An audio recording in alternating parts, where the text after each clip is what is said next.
Beautiful look here in South Florida on this Saturday night in August. 88 degrees, steamy as always, partly cloudy, but no rain in the forecast. That's the good news as we get set for the Dolphins and the Las Vegas Raiders, the Fins' first home preseason game here in 2022. Gentlemen, welcome. We have a coin. Right now we go down to the sideline. Kim Bokamp with some late news, Bo. All right, a couple changes in the lineup after watching the team warm up. Coach McDaniel chose to sit down Tyreek Hill, Raheem Mostert, and Melvin Ingram. Not an injury situation, just saw enough of work out of him that he doesn't want to play him. And one thing I've known since speaking to Coach McCarthy is that he's a guy, McDaniel, he coaches with whatever he thinks, whatever he feels. This is a feel thing for him. He's going to let them rest for their evening. They're out here in their jerseys with no pads on, so they won't play. Not an injury situation. Just decided not to play him tonight, and I'm sure we'll see him when the season begins for the first time. Back to you guys. All right, thanks, Bo. For my money, Tyreek, September 11th against the Patriots. That's when you need to see him. Tonight's broadcast is presented in high definition by BrandSmart USA. Of course, your favorite brands in stock at the lowest prices. And to listen to tonight's game in Spanish, be sure to enable the secondary audio programming or SAP button on your viewing device. SAP services tonight are sponsored by the Florida Lottery. Tua Tagovailoa will start this game, his first preseason action under new head coach Mike McDaniel. The Raiders will receive the opening kickoff, so Jason Sanders, who was big last week, 4 for 4 with a couple of 50-plus. Had a really good bounce back. Struggled a little bit last year, a down year for him, but hit 4 good ones and a couple from distance last week. So it was nice to see him get off to a good start this preseason.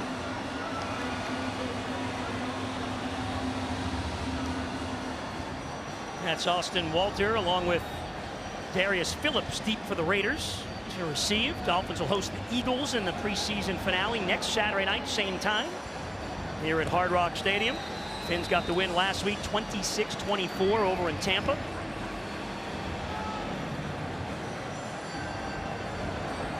And here's Sanders, and all the way through. Now, a number of the starters are out tonight for the Raiders, including the quarterback Derek Carr. So this is Jarrett Stidham who gets the start, brought to us by Infinity. Stidham came over from New England in an offseason trade. Josh McDaniels, who was the Patriots offensive coordinator for so long, is the new coach in Vegas. So he brings over Stidham, who certainly knows the offense. Zamir White, the rookie, behind him at running back out of Georgia. No Igbenogany and Nick Needham, the corners for the Dolphins to begin. Little play action, open over the middle is Tyron Johnson, and that's a Raider first down. Pick up 22 on the play. Nice little play action pass here by the Raiders. I still have to get used to saying Las Vegas instead of Oakland. 100%. I'm so used to the Oakland thing, but 100%.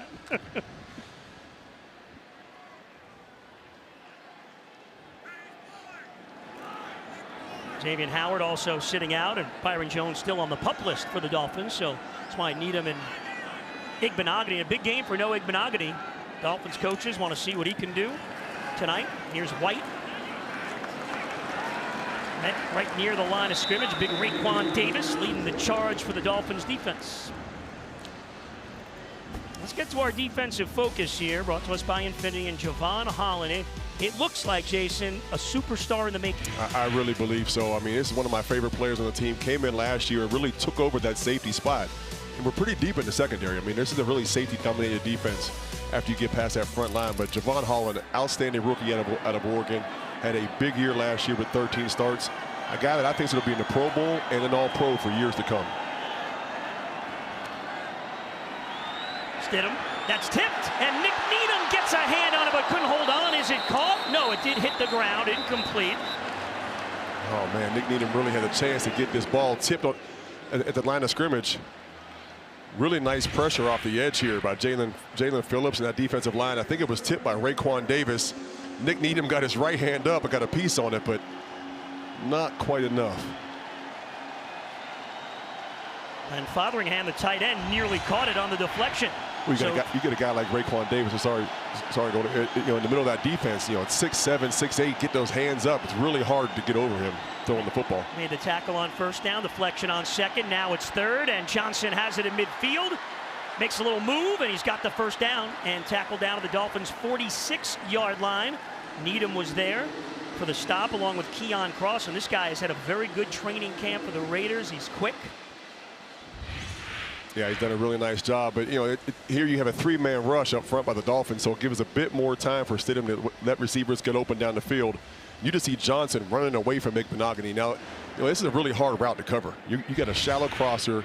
You're playing man-to-man, and he's hauling across the field with extra time in the pocket. It's a tough cover for Igbenogany.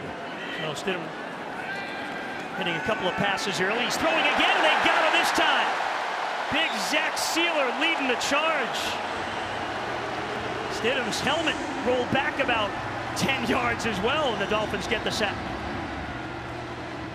Well, I feel like every time we talk about a Dolphin game or this Dolphin defense, Zach Sealer's name always ends up coming up. Bouncing right back after giving up a first down. Great pressure up front. A really nice job off the edge as well with Jalen Phillips, but Zach Sealer beats two guys inside, knocks the helmet off, and interior of that Dolphins D-line, Sealer and Davis. Big plays early, a loss of 8. It's second down and 18. Stidham under pressure again, gets away deep down the middle. And that's knocked away. It's Nick Needham back there in the coverage with a strong play. Isaiah Zuber, the intended receiver. Nice defense downfield, but you go back up front once again. The strength of this defense is that defensive line. Stidham once again under pressure, having to step up away from Christian Wilkins. And Zach Sealer again almost came up with back-to-back sacks, puts pressure on Stidham, and forces a pass that Needham's able to knock away. Nick Needham continues undrafted. Dolphins got him a few years ago, and he has continued to make a steady rise. And now, third down and 18 for Las Vegas. Pump fake over the middle. That's complete, but short of the first down. Jesper Horsted made the catch for Las Vegas. Got to about the 41, so let's see what Josh McDaniels and the Raiders decide to do here on 4th and about 4. Yeah, probably on the fringe of field goal range here. The Raiders offensive staff on the sideline just motioned for them to stay on the field, so they'll take a look at going for this. You got to watch the hard count in a situation like this. Any jumping up front is an automatic first down for the offense. It's only 4th and 4.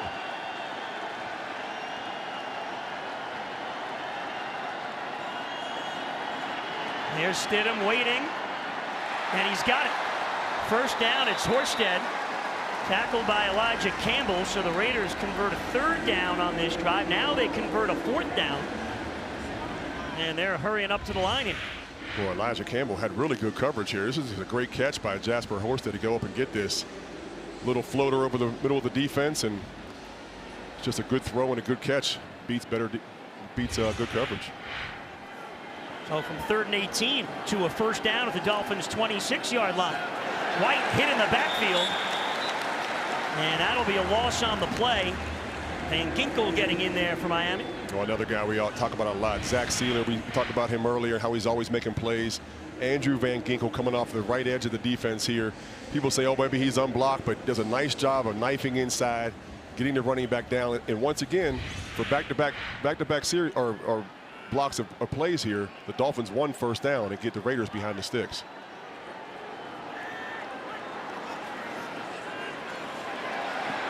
They hand it off and get a big gain here around the corner to the 20-yard line. That's DJ Turner, the wide receiver, bumped out of bounds by Keon Crossen. Jet sweep here. Had a chance to, Andrew Van Ginkel had a chance to get him down, but we've got DJ Turner running full speed. Van Ginkel coming off of a block. Couldn't quite get him on the ground, but still 3rd and 4. A chance to force a field goal here if you're the Dolphins defense. Turner for the Raiders, another one of these guys trying to make their team. This is their 3rd preseason game because they played in the Hall of Fame game, so they've got 4 of them. Dolphins trying to hold them to 3, but over the middle again and complete. And down to the 2-yard line, Igbenogany on the stop. Cole makes the catch, and the Raiders convert on 3rd again. Las Vegas empties the backfield here. You know this ball has to come out quickly, and the Dolphins do so much pressure on 3rd down in particular. Probably anticipating some pressure there, but really nice catch here by Keelan Cole, running away from Noah Igbenogany across the middle of the field. this is one you'd like to see that coverage be a little bit tighter and contest that catch. A gain of 18. White, the running back, gets the call, pushes the pile, and he's in. Touchdown, Las Vegas.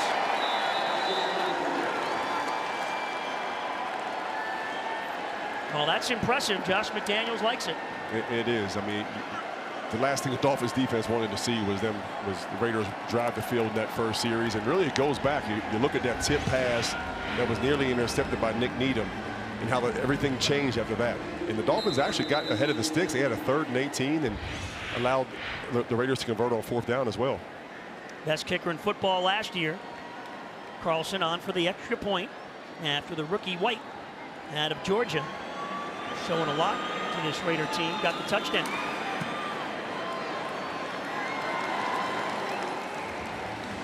So White gets the congratulations. The new Raiders coach likes it. Las Vegas goes down the field, open up this preseason game. It's 7-0 Raiders.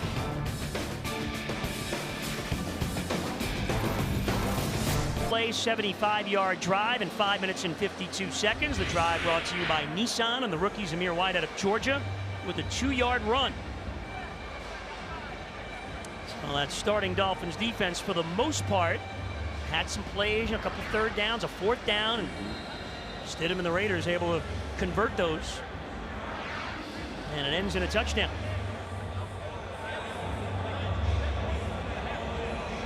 Carlson a kickoff. Lynn Bowden is deep. A line drive kick squirts through, and then Bowden goes down.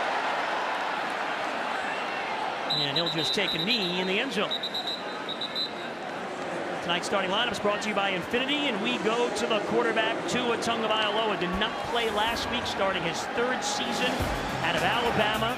Jason, just so much conversation, not only in South Florida, but nationally about Tua and this upcoming year. There is a lot of talk, and people were trying to figure out if they're on the bandwagon, if they're not. He's kind of become this polarizing figure, as far as the quarterback position is concerned. But one thing's for sure, Mike McDaniel loves Tua Tagovailoa, has empowered him, has given him the keys to this offense, and they've got him a lot of tools as well, a lot of toys to play with. Jalen Waddle will not play tonight.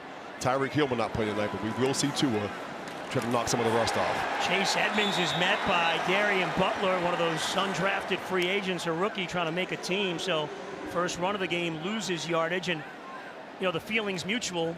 Not only McDaniel to Tua, but Tua back to the coach. Yeah, well, Tua talked yesterday in the production meeting about Coach McDaniel and what he thought about the offense, what he thought about Coach McDaniel as a person, as a coach, and just went on and on and on for 10, 15 minutes raving about how much he enjoys being around Coach McDaniel, how different it is in the building, how he is with everybody all day, every day. And you don't see 2 different personalities.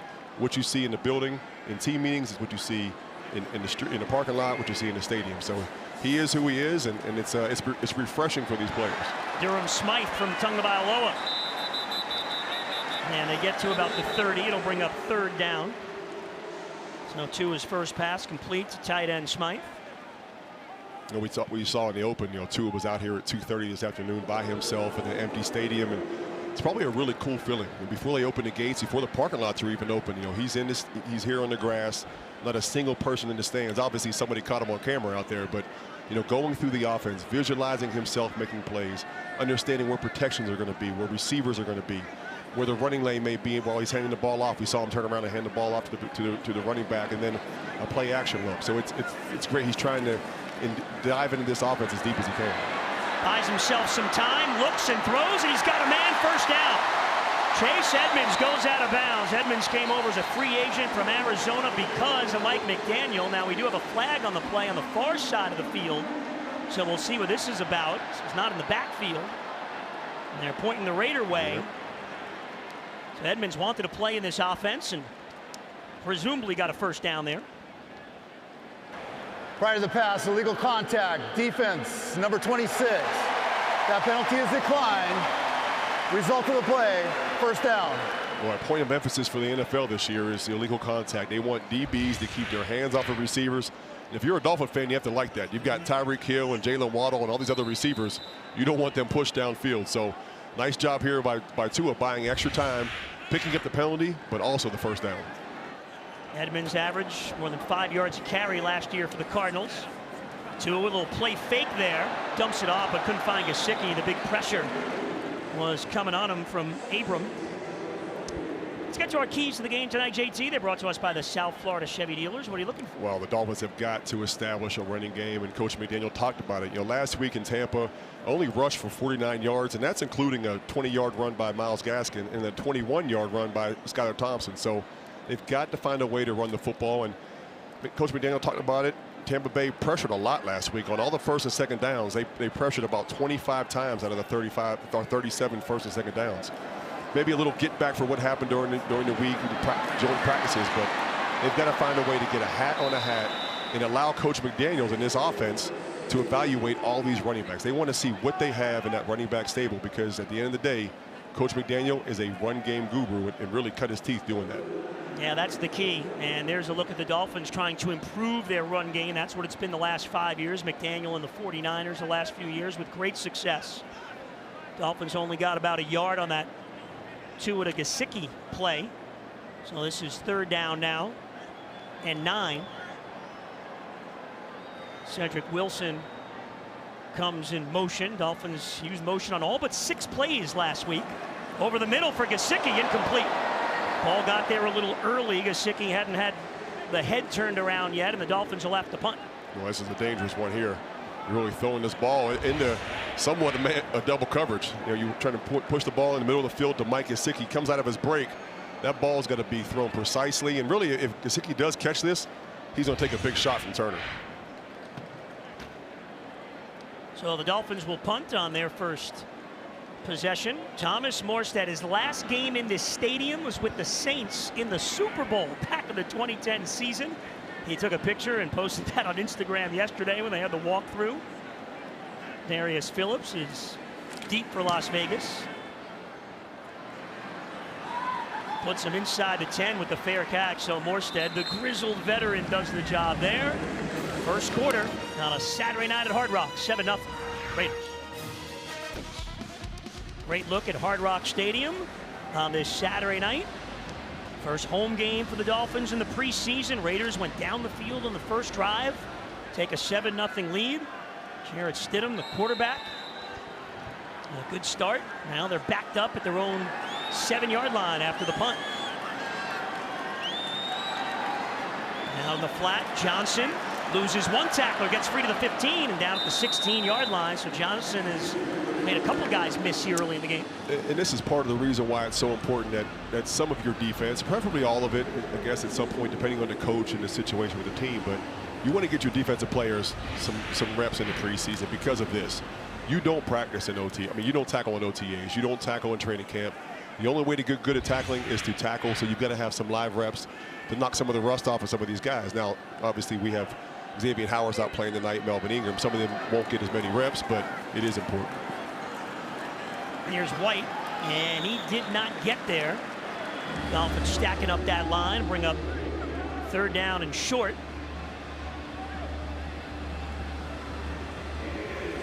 It's a big 3rd down for this defense. You know, last series they converted 3rd downs, they converted a 4th down. They ended up driving the field and scoring a touchdown in that first series. So maybe a little initial shock by a lot of the starters are being in here defensively, but see what they can pull out here on 3rd and 1. 2 for 3 on the 3rd downs on that first drive. White still in it, running back. And a little fake, and he'll throw it to White, and not even close. Needham is there. Over comes Jones. And they're able to get the first down now. An injury. Oh boy, that is Nick Needham. That is the last thing the Dolphins need, is another injury at that corner position. It's like a finger. They're trying to maybe pop the finger out in the tackle. Last week, of course, unfortunately, losing Trill Williams in Tampa to knee injury. Josh Boyer doesn't like to see this. Dolphins did pick up Mackenzie Alexander, a free agent corner, this week. He's in uniform tonight. Well, an injury to Nick Needham, defensive back for the Dolphins, on this play, tackling White, and he has left the field. Yeah, you saw them working on his hand, presumably his finger. You know, you pop those fingers out quite a bit. Playing defensive line, you tape them every week. Your buddy tape them sometimes. These defensive backs obviously need to use their hands a bit more, so they're usually a little looser. They have gloves on, but not typically taped underneath. But don't run them inside. Take some X-rays. If there's no bone chips or anything like that, he should be all right. But it will bother you for quite a few weeks. It's going to be sore. And talking to Mike McDaniel yesterday, and he made that point. He goes, this is all a balancing act. You're trying to get guys some game action. You don't want to get them hurt. Here's Kenyon Drake, the former Dolphin. A good gain there on first down. Got about 5. You kind of juggle that, and really there's no set script for any team as far as how much you're going to substitute, how long your guys are going to play. You really have to do it by feel, and unfortunately in a game of football, people are going to get banged up. It's part of it. You just hope you don't have any of those banged ups in August, and that's the important one. Well, with those DBs being out, Kader Kohu gets a chance now. He's a free agent from Division II Texas A&M Commerce, number 38 on the field. He's in the slot on the near side. Stidham to throw. Little pitch and catch with Drake, and Jerome Baker runs him out of bounds. It'll bring up 3rd down and short. Coming up, don't miss the Powerball winning numbers in the CBS 4 News Tonight. That's following the game. CBS 4, your official lottery station.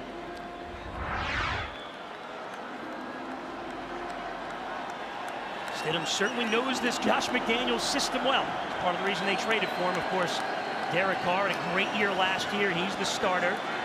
Last 4 years, Carr has thrown for 4,000 yards plus. Raiders did make the playoffs last year. Here's 3rd and 3. Phillips trying to get there, couldn't. Stidham down the sideline for Johnson, overthrew him. Keon Crossan was running with him in coverage, and Las Vegas will have to punt. That's a nice job in coverage here by Crossan.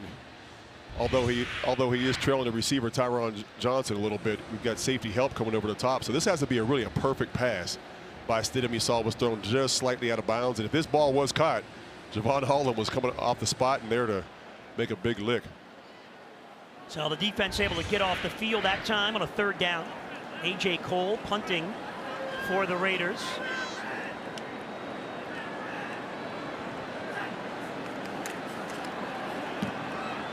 Lynn Bowden is deep, and this one will go out of bounds.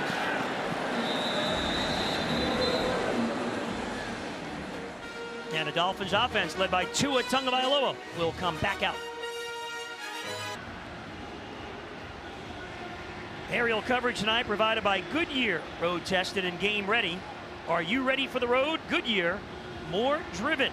Wingfoot 2, and Goodyear bringing us the shots of Hard Rock Stadium. Pilots Jay Purdue and Jeff Kapik.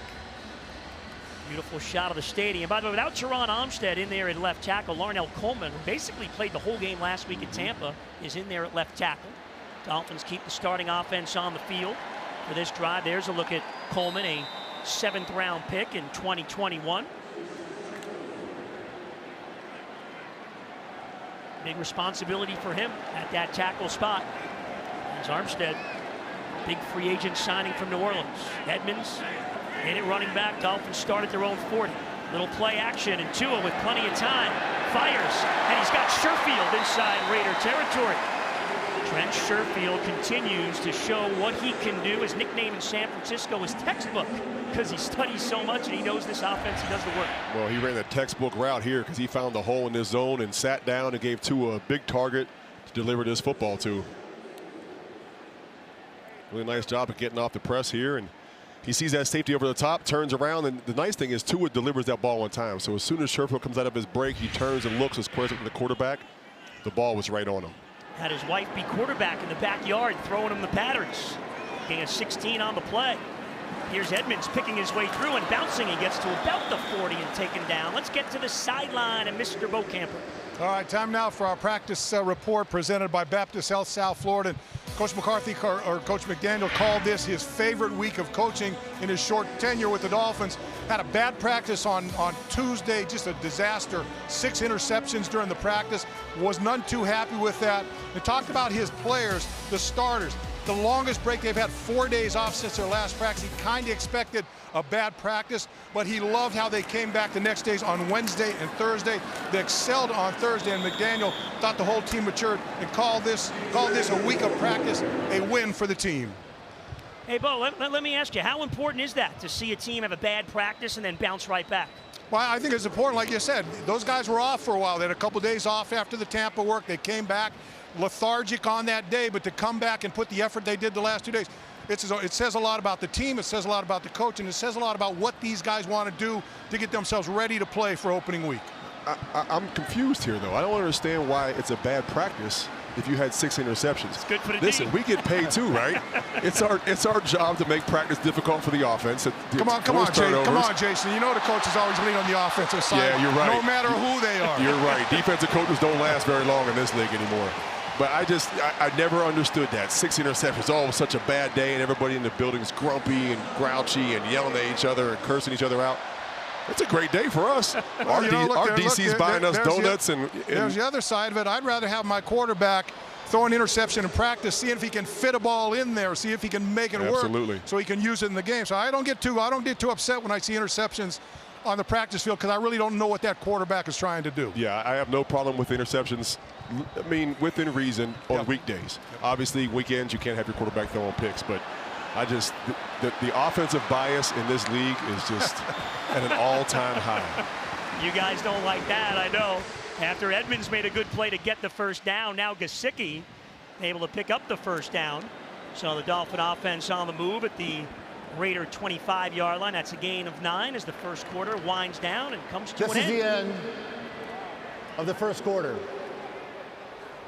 So that Dolphins starting offense staying on the field for the full quarter on the direction of Tua Tagovailoa for the first time in the preseason, end of 1. And the Raiders lead the Fins 7-0. Start of the second quarter on a steamy South Florida August Saturday night. You don't expect anything different. Dolphins offense on the field. Sony Michel now the running back. Gets the handoff, and he is wrapped up and taken down right near the line of scrimmage. Jonathan Hankins able to wrap him up.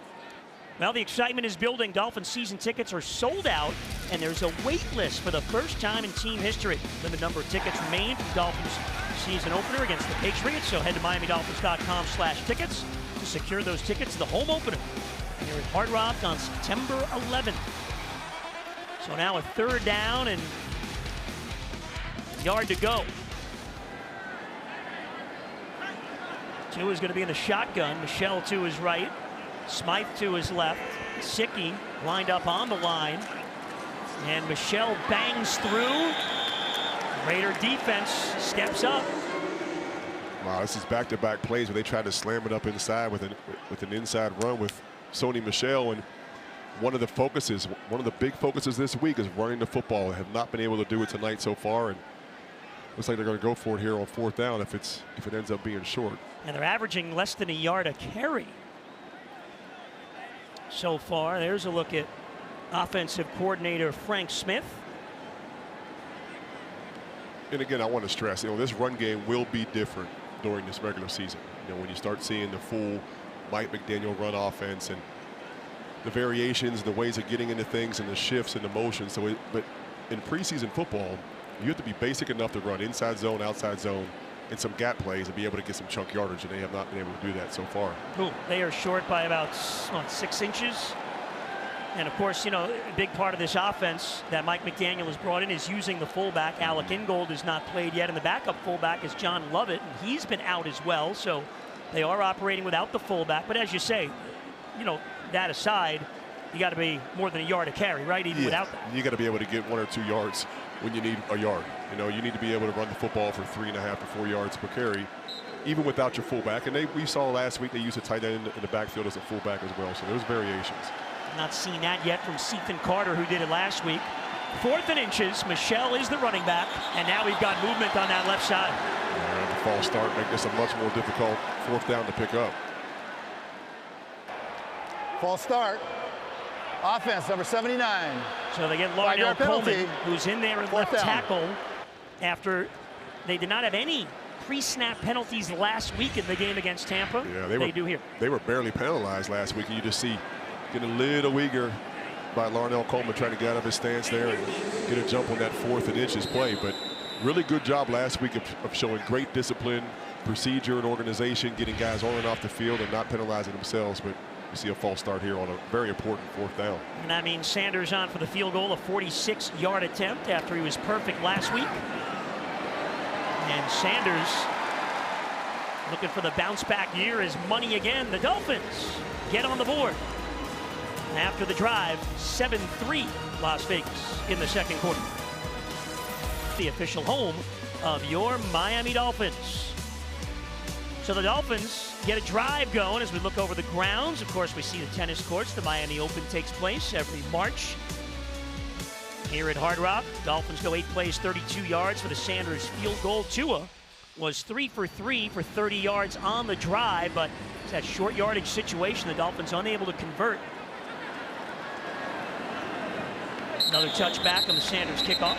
Well, you keep seeing these shots of Hard Rock Stadium, and they show the tennis court. The blimp had the top canopy now that covers the fans here for the last few years. But one of the cool things now, I don't know if you had a chance to come by this past May, was when F1 was here. I mean, really cool event. It was crazy. It was crazy seeing the cars flying around a parking lot that I've been going to for 20-some years. Now has a track in the middle of it. Amazing, isn't it, how it all came together? Listen, it's Steve Ross and Tom Garfinkel and the whole crew have done an amazing job of converting this into really an entertainment hub. I mean, there's so many things going on. You see the national championship games coming here in, I think, 26, maybe 2026. Nick Mullins now in at quarterback for the Raiders. The handoff is to White. He gets a few up the middle.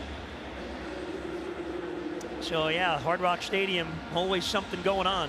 And I was curious when I was coming in today for our first home game here, obviously in the preseason, how it was going to work with the track and the pit row, and how it's going to work for parking and traffic and ingress and egress. And lo and behold, they have all these puzzle pieces. They just move around and still make it very easy to get in and out, and without disrupting the F1 stuff or the stadium. If not, just show them your Hall of Fame jacket. I think they'll let you in. Well, I did have it in the back seat just in case. I mean, the rest of us may have an issue. You know, we're waiting in line at university, and, you know, we're coming up not 199th. It's not always easy for everybody, but I thank God it has been quite simple for me to get in and out. Well deserved. Once I'm in and they ask, you know, I'm waiting for the day where I have to go. I try to go in the field and somebody stops me. Everyone here is great. All the security and the people have been here since I was still playing. Yeah. I'm still waiting to use that, my name being on the stadium, to point to it, but no one's giving me a hard time yet. Maybe a few years. Maybe. I'm waiting for Harvey Green or one of the old guys I used to see every day to give me trouble so I can point to that. Here's 3rd and 4. Mullins over the middle. That's complete to Cole. He's on the move at the 50. And Keon Crossan finally slams him down after a big gain on 3rd down for the Raiders. And they get into Dolphin territory. It's a gain of 22.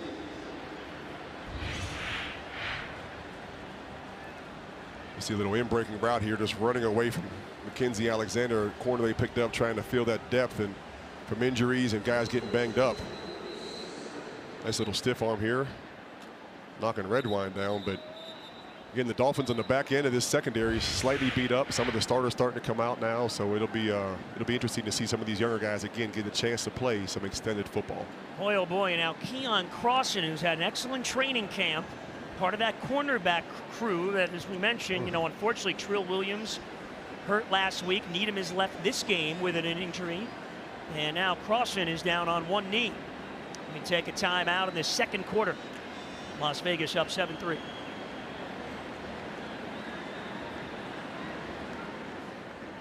Time to select the best high school football players in South Florida, and the recipient of this year's Nat Moore Trophy, Mike Cunio, will profile American Heritage High School running back Mark Fletcher. Go to natmoretrophy.com and nominate your favorite South Florida high school player, and be sure to stay with CBS 4 at the half. 11:48 to go, second quarter. 7-3 Raiders. Dolphins backed up defense in there. We see Duke Riley, Fedulum, Egwavon. New D-line as well against Mullins, the 50-year quarterback. Under pressure, he's hit, and that's incomplete. Jenkins got in there with the pressure. This is pretty good coverage downfield as well, forcing the quarterback to hold it longer and longer. Nick Mullins had nowhere to go with the ball, and that pocket just starts collapsing as we see big John Jenkins completely bull rushing the offensive lineman back. The 2nd and 10 now. Porter Gustin in there, 96 in Aqua on that left side of the line. Another of the players Mike McDaniel wants to see in this game. Mackenzie Alexander, top of the screen. In at corner, Mullins wrapped up. And down he goes, and there is Gustin for the set. You teed that one up for him, Goldie.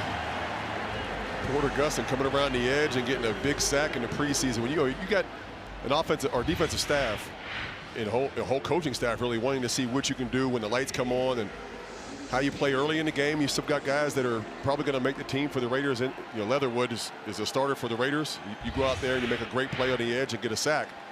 That goes a long way to helping you make the team. So Mullins, the third quarterback, third string for the Raiders, facing a 3rd and 16.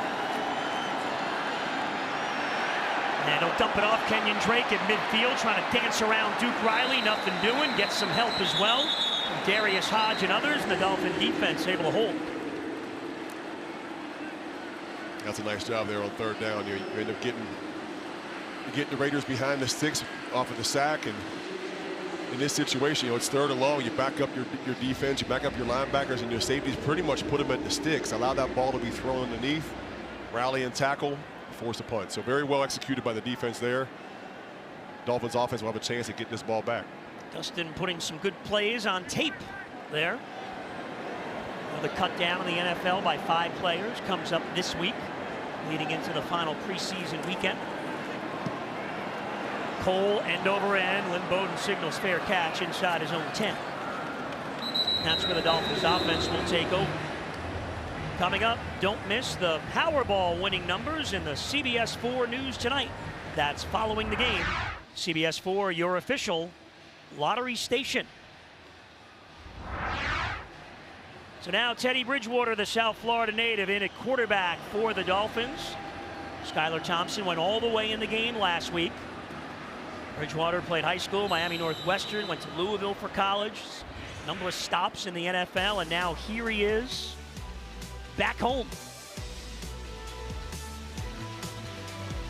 Went 500 with Denver last year. Yeah, good quarterback. Brings great leadership and stability to that offensive room and that quarterback room in particular. And I think really going to be a big help for Tua, having a chance to learn under another veteran, or learn alongside another veteran. And Tua went 6 for 8 for 58 yards. And they hand it off to Ahmed, who's now in the game. He gains 3. And it's also great for Teddy to be home. As you said, a kid from the West and played down here for a long time, grew up down here, and really is beloved in this city. And I saw him before the game. He was actually on the field. There were some little kids on the field, after the national anthem, had a chance to come over near the players, and Teddy walked out and spoke to him and actually pulled over Tyreek Hill as well. Wow. Tyreek Hill went over and introduced himself. So it's those kinds of things that Teddy Bridgewater does, not only with this team, but also in the community that makes him beloved. Well, really is such a good vibe in this training camp around this Dolphins team. Here's Teddy rolling, pressured in the end zone, and taken down. He did get rid of it, and is an incomplete pass. Oh, that was so close to a safety. Bolden was the Raider defender.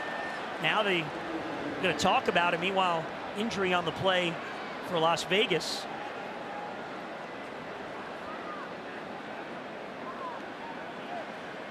Jenkins, the man down for Josh McDaniel's team. Intentional grounding. Offense number 5. Yes, sir. Since the foul occurred in the end zone, results in a safety. So they do get the safety on the intentional grounding call. It's now 9-3 Raiders. People are going to watch this replay and say, well, why is it grounding? He's out of the pocket. He got outside the pocket, threw the ball forward, but the ball did not cross the line of scrimmage. So probably held on this ball a little bit too long, a lot too long, and tried to flick it out to avoid the safety, but did not get the ball back past the line of scrimmage or even to the line of scrimmage. So this is ruled a safety.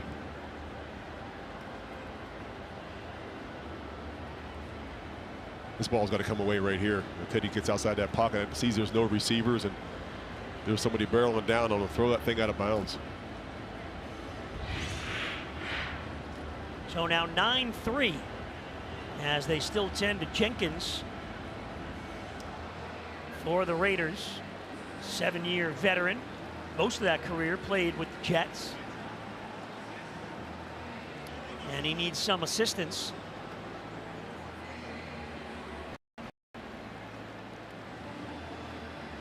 So the Raiders have had the advantage when the Dolphins have had the ball as far as the line of scrimmage is concerned. Yeah, remember, the Raiders also were playing in their third preseason game, so they've got a bit more mileage on them and gotten some of the jitters out, gotten some of the missed tackle situations out, got some of the procedures and organization and pre-snap things worked out a little bit, although they do have a new coaching staff as well. They've had one more run at this thing, so, you know, it makes a difference. You know, although there are some guys that didn't even make the trip, but for the guys that are on the field right now, they have gotten plenty of experience in the first two preseason games, now this being their third. So you expect the Dolphins to catch up pretty quickly as they get more and more comfortable, but you know, the guys you see for the Dolphins right now are the ones that are going to play the majority of the preseason going forward. After the safety, the kick is fielded by Turner, and Sam Eguavoen leads the Dolphins special teams charge, wraps him up. Finally, he does go down. Unfortunately for the Raiders, we saw Jenkins go right to the locker room. We saw Nick Needham earlier in the game for the Dolphins go to the locker room as well. Eguavoen had the touchdown last week on the fumble recovery in Tampa. You're talking about guys that always make plays. We talked about it before the game. We were talking about Eguavoen. All he does is make plays. I mean, when the ball's on the ground, you know, we saw the scoop and score last week for the touchdown. We see big hits, we see sacks, we see tip balls. Fourth season in the NFL, all here in Miami, and just has made plays year after year after year, and a big special teams guy as well. Good to see Keon Crossan back on the field for the Dolphins after he left on the last series. White, the running back, behind Mullins. They play action. Gustin got the hit, but Mullins able to get rid of it, and they pick up about 4 yards on that play. White made the catch. Stille was in there for the Dolphins as well. When we talk about Porter Gustin again, once again winning on that left edge, coming around the left end and getting a nice hit on the quarterback. Kind of surprised that we didn't see a little laundry from the official on this hit by Gustin. Looked like he brought his weight down on top of the quarterback, and you know in this league they do everything they can to protect those quarterbacks. Dolphins picked him up from Cleveland. Mullins over the middle for Johnson, tipped in the air and incomplete. There's Mackenzie Alexander, the new Dolphin, picked up this week. That's a second ball we've seen tonight that's been tipped, goes up in the air, and earlier Nick Needham didn't have a chance, almost had a chance to make the interception, did not make it, but really nice coverage here, getting his hands on the receiver, not allowing the catch to be very easy. The ball gets tipped up in the air by Alexander. You keep doing enough of that, the way the Dolphins running the ball on defense, you're going to have plenty of interceptions by linebackers, really defensive linemen as well, coming out of the stacks and getting to the football. From Immokalee, he was thrilled to sign with the Dolphins. He was pumped up for his home team, grew up watching him. He got a late flag on this play. Too many men in the huddle. Offense. 5-yard penalty. Third down. So back him up a little more. Can't have 12 guys in the huddle. To give the defense a chance to figure out what personnel you're in so they can match, whether you're going nickel, you're going dime, whatever it is you want to do defensively. A lot of these coordinators try to hold that 12th guy in the area, so you really don't know, are they going 2 tight ends, are they going 3 receivers? The Raiders got caught there. 3rd and 11 now. Kenyon Drake in the game in the backfield. Dolphins rushing 4. Mullins gets rid of it for Drake. Immediately taken down by Fetchulum. Well short of the first down. There's nice pressure up front. Again, see Andrew Van Ginkel coming off that right edge, getting pressure on the quarterback, forcing the throw. When you get ahead of the sticks defensively, it makes it much easier on 3rd down. Let those small check down routes, rally and tackle, and force another punt. So outside of that first series of the game, when the Dolphins defense got driven on, you see a lot more momentum now, playing a lot better, getting balls out. And Bode a couple of big plays last week against Tampa, including a touchdown, returning all the punts so far tonight. This one is short, takes a hop. Bowden will grab it at the 20 and falls forward to the 23-yard line. Dolphins get the football back, down 9-3. Teddy Bridgewater running the offense. Larnell Coleman still in there at that left tackle. Michael Dieter in at center for the Dolphins. The blitz, and it's flipped out by Bridgewater. Complete to Ahmed. They'll lose some yards on that, so the Raiders bring in the blitz from Abram, putting the pressure on. Raiders obviously watched film of last week. Tampa Bay brought pressure, first and second down edge pressure, which you don't see a whole lot during the season even, but really in the preseason. They brought edge pressure 25 of 37 first and second downs in that game last week. So really putting the Dolphins behind the sticks. Therefore, they go out on third down and struggle to convert. Dolphins were only 2 of 10 on third down. Robert Jones, Solomon Kinley now in at the guard positions for the Dolphins. Raiders showing edge pressure again. Teddy with time. And Sanders has it, the undrafted free agent rookie who's had a very good training camp. Did a nice job picking up the pressure here by Salvon Ahmed, although he's limping off the field right now. But run a little stick route or a little hitch route at about 8 yards, come back, get the ball, pick up a nice chunk of yards, making a much more manageable 3rd and 3. Sanders out of Ole Miss, where he averaged more than 21 yards a catch last season. Gesicki comes in motion here. Sanders and Sanu to the near side for the Dolphins, trying to convert. Bridgewater over the middle, and there's Craycraft for the first down. Across the 40 to the 42-yard line. Masterson on the stop. Simple play here by River Craycraft. Just get right over the football, pass the sticks so it's an easy first down. The ball's completed, and give Teddy Bridgewater a spot to throw this football. Right across the middle, wide open. See Craycraft coming here. Again, nice job of finding those little zones. It's very reminiscent of what their position coach, Wes Welker, used to do with the Dolphins and with the Patriots. Finding those little spots in the zone, sitting down, knowing exactly where to run, what depth you need to run the route to. Bridgewater over the middle, too high for Sanu. That's incomplete. By the way, in that last play, you saw 69 for the Raiders. That's Tua Tagovailoa's cousin, Tagovailoa Almosa. They grew up together and very close. He's on that Raider defense trying to make the team. And good luck to him. It's really cool to have family members in the league as well, trying to get on and find a job, hang around, make a bigger name for that Tagovailoa family. Doesn't have much room in the back of his jersey for his name. There is not a lot. Goodness. 2nd and 10, Bridgewater back to pass. Lofts one. And that's complete for a first down. It's Craycraft again. Boy, these Dolphins wide receivers, JT, they're showing some depth here in this training camp in the preseason. Yeah, they are. There's a battle to figure out who's going to be that 4th, 5th, 6th receiver, and these guys are fighting it out, trying to make plays downfield for whoever the quarterback is. Last week it was Skylar Thompson. Here we're getting a chance to see Teddy Bridgewater play a little bit, and this is a really good ball by Bridgewater. Thrown to the outside, you see Skylar Thompson, little grabby there too. Should have been a pass interference or a little hold. 20-yard gain. There he goes. We saw it last week with Skylar Thompson being his #1 fan. There you go, Tua Tagovailoa clapping it up and being Teddy Bridgewater's biggest supporter. Little trickery here, and here comes Sanders trying to come around the edge, but the Raiders snuffed it out, and Jashawn Bauer there to make the tackle, and loss of about 4. Boy, Ethan Carter had the job of blocking Jashawn Bauer out on the edge as this reverse comes around, and I mean, Braylon Sanders just had no chance. That's a tough block to make out in space. The Raiders saw it coming and were waiting there for him.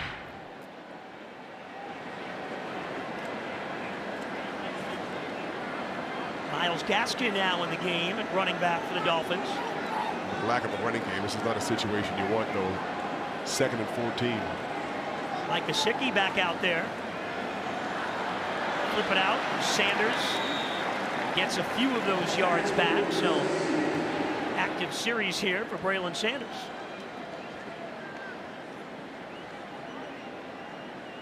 It's a really good tackle here by Meek Robertson out in space. We talked about the lack of tackling you see in training camp and in the amount of missed tackles you see in the preseason. To make a tackle out in space with a receiver that just caught a bubble screen is a very difficult thing to do, particularly early.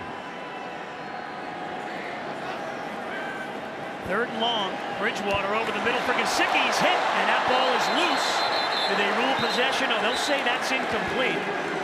Gesicki got hit by Abram. Is an incomplete pass. And could not hold on, and that brings up 4th down for the Dolphins. Well, took a big shot there, too. Interesting to see Mike Gesicki playing this late in the second quarter while the other starters were taken out already. And we saw him play last week, where many of the offensive starters did not play at all. And it's a ball he's going to look at and say he should have put this one away and probably completed this catch. But takes a big shot, coughs it up. So now the long field goal. Jason Sanders from 57. He's 5 for 5 so far in the preseason, including 2 50-plus. Those were last week. And this one is money again. Boy, Sanders is on fire during this preseason. Well, they're putting some pressure on him right now. I want to see if he's bouncing back from last year's down year. And we saw a couple long ones last week, a couple attempts tonight, but Coach McDaniel puts him in a spot here, 57 yards. Let me see if you got this in you, Sanders. Not only does he nail it, Brody, but he hits it right down the middle, and it doesn't just creep over the crossbar, it hits the net behind. So there was a lot more where that came from.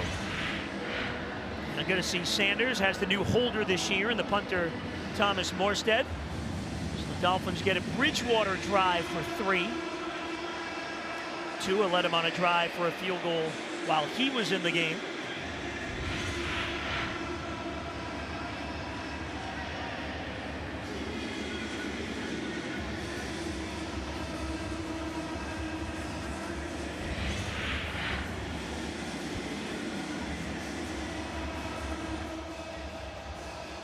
So 9-6 now. Vegas, of course, got that safety.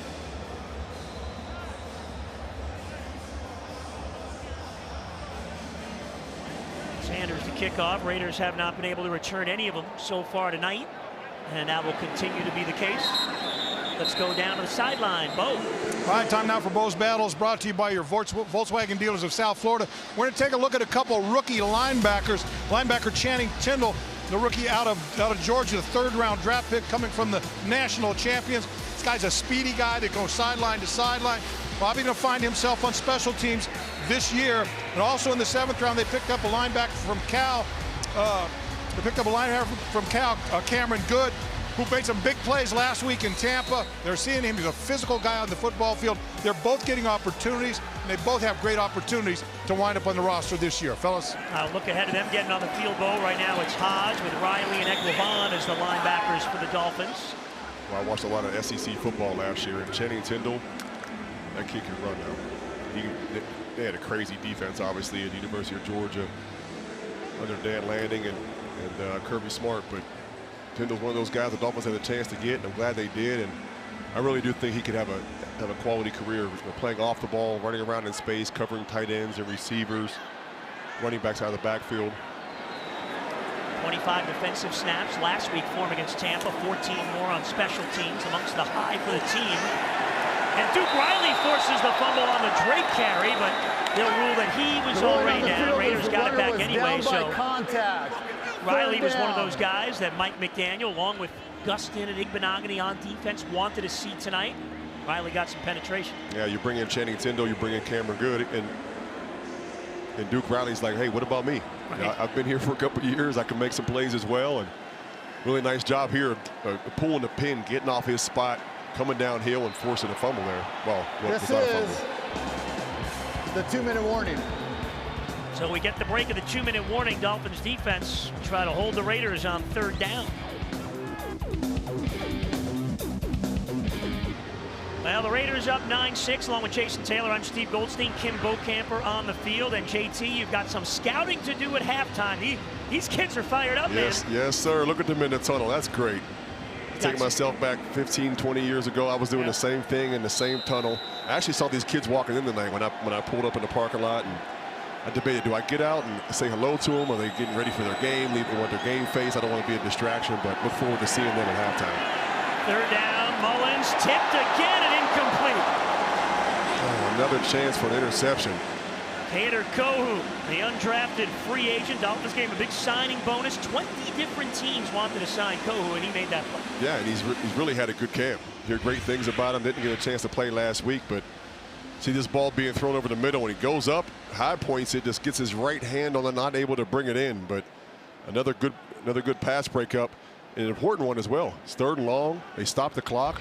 Dolphins offense gets the ball back here inside of 2 minutes. Now, hang on. You really don't think those kids would have been upset that you ruined their pregame routine if you would have stopped and said hello? I mean, no, maybe I was. I think I was more scared of them probably.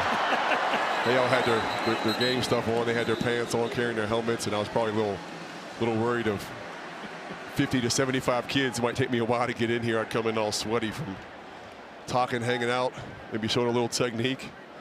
Like Liberty City here. Yeah. What else we got? The got Warriors. Some kids in Gators. Not sure where the Warriors are from, but we got the Weston Warriors. I don't know if that's. No, that's true. Weston Warriors.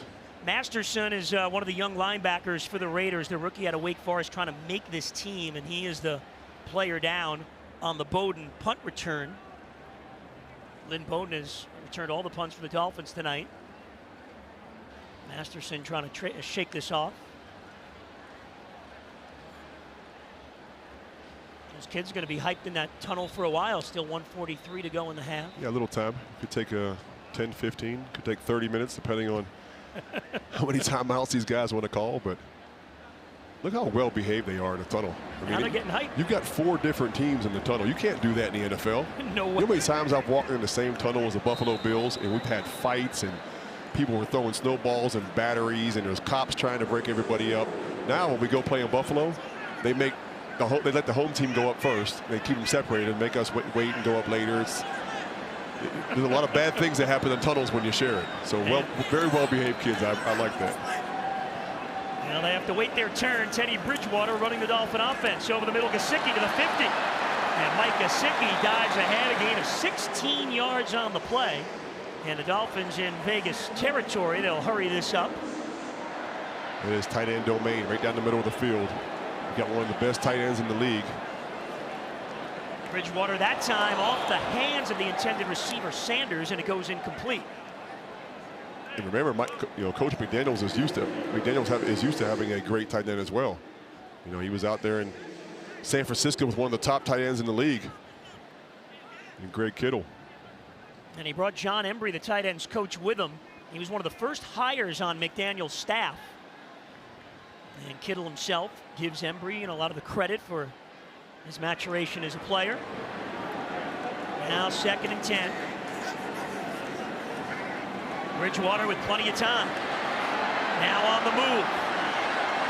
Looking for Gaskin, and off his hands, could not quite haul that in along the sideline. Incomplete.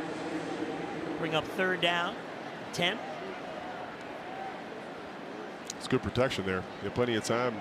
Nobody got open downfield, but Teddy Bridgewater showed a little versatility, a little maneuverability in the pocket, got outside the pocket and bought some time. Behind the coach there, you saw Skylar Thompson, one of the most popular people in South Florida this week. Everywhere I went, people were talking about Skylar Thompson. We'll see him, I'm sure, in the 2nd half. Yeah, he had a big weekend last week. Gesicki with a little motion, and now we got the whistles. First, charge timeout, Las Vegas. This will be a 30-second timeout.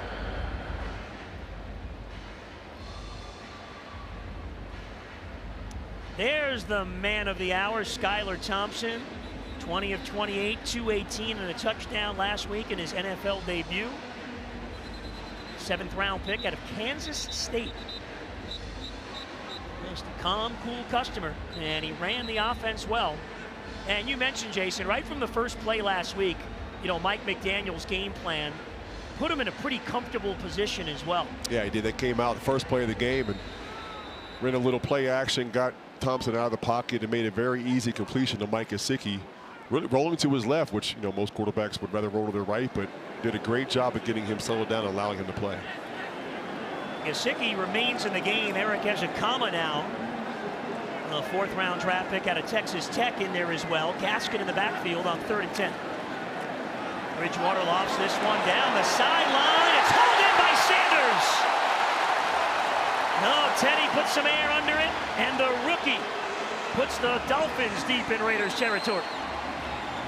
This is a really nice ball here by Teddy Bridgewater to the sideline. A really good job of Brandon Sanders of not slowing down. Gets outside the receiver, takes an outside release with a big box fade, does a nice job of leaning toward the sideline, but not taking his feet out too early. Teddy drops the ball right in the bucket. A gain of 28 yards on 3rd down. Dolphins trying to grab the lead before the break. Crowd now buzzing at Hard Rock.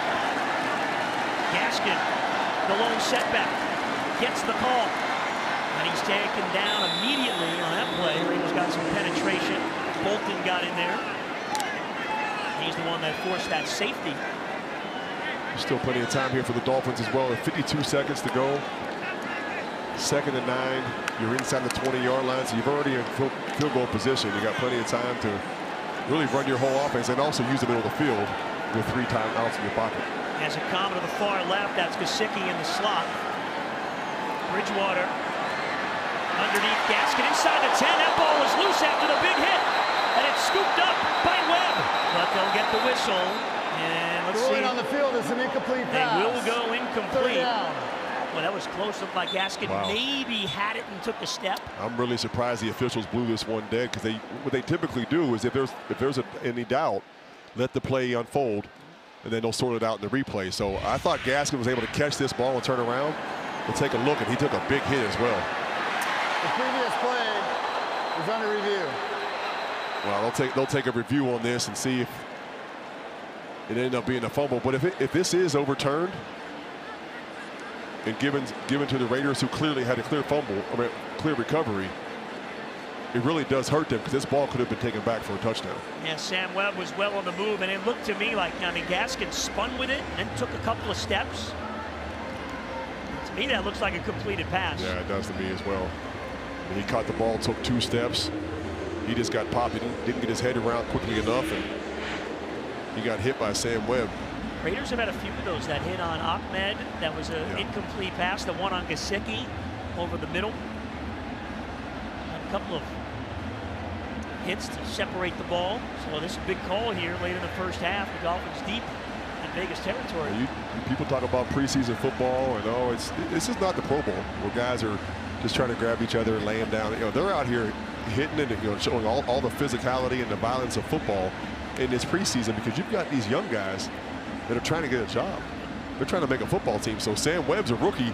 He comes out here. Yeah, Myles Gaskin's been around for a little while. It's late in the 2nd quarter of a preseason game, but to Sam Webb, this is his Super Bowl, trying to make a name for himself in a football team.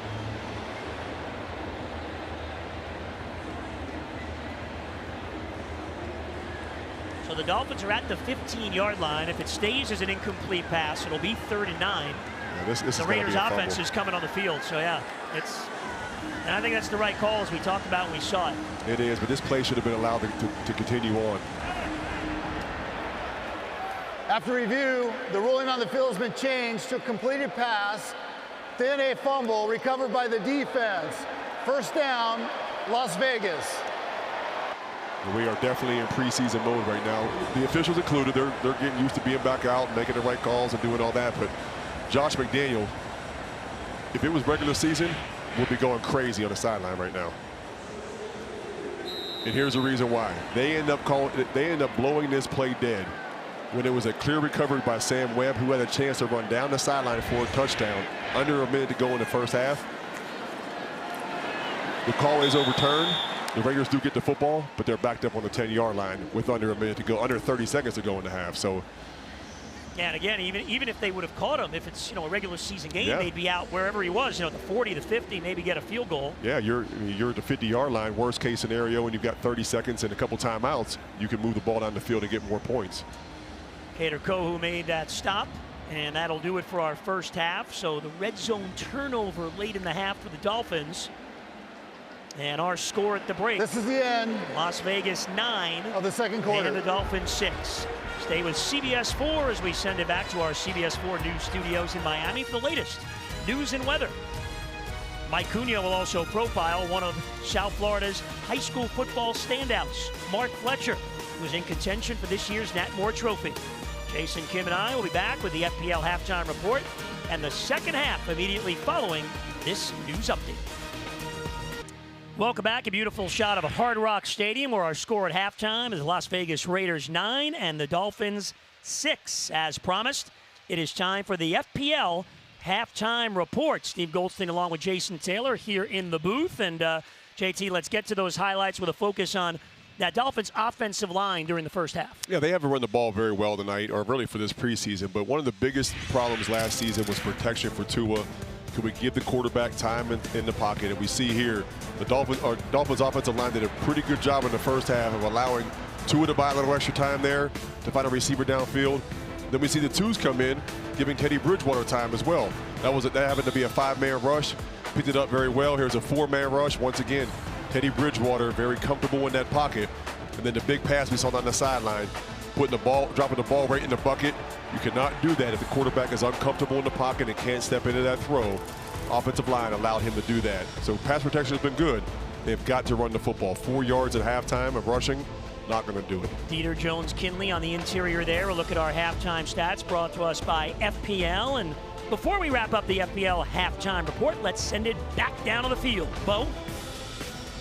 All right, Coach, what did you see in the first half that you liked, and what would you like to see a little bit better this second half? I saw some good third down operation. Guys made plays. I thought the quarterbacks were playing pretty well. Obviously, there was some MAs that were really costing us negative plays on some rundowns. And guys really, there were some players that honestly were frustrated for the most part that really wanted to stay in. So it was good to see that, but we just need to be a lot cleaner in our operation execution and score touchdowns, not field goals. A lot of fans have been looking forward to seeing Tua. You got an opportunity to see a little bit from him. How do you evaluate that? I thought he did a great job controlling what he can control. He made some plays where one or two weren't open. I thought he was responsible with the ball. And I like how he commanded the huddle. You know, it was they're for the most part, you know, they're playing pretty conservative on the back end. So he took what was there and didn't put us in harm's way. You had a couple guys, Mostert, and Tyreek Hill, and your third guy that were expected to play. You chose not to play him after watching workouts. What happened there? No, it was really just evaluating them. All three of those guys are veterans. It was not injury related. It was something I had in the back of my mind. I wanted to see if they were ready to play and compete. And all that does is give other people opportunities to kind of go out there and prove their worth. So it was a game time decision that I really made. No other reason, but I think they didn't need tonight as much as the other guys, and that's the way we operated. All right, well, good luck in the second half. Thank you. All right, there was Melvin Ingram was the third member of that group. So, all right, back to you guys. Bo, thanks very much. Great stuff there from Coach Mike McDaniel. Dolphins playing their first home game, first for McDaniel.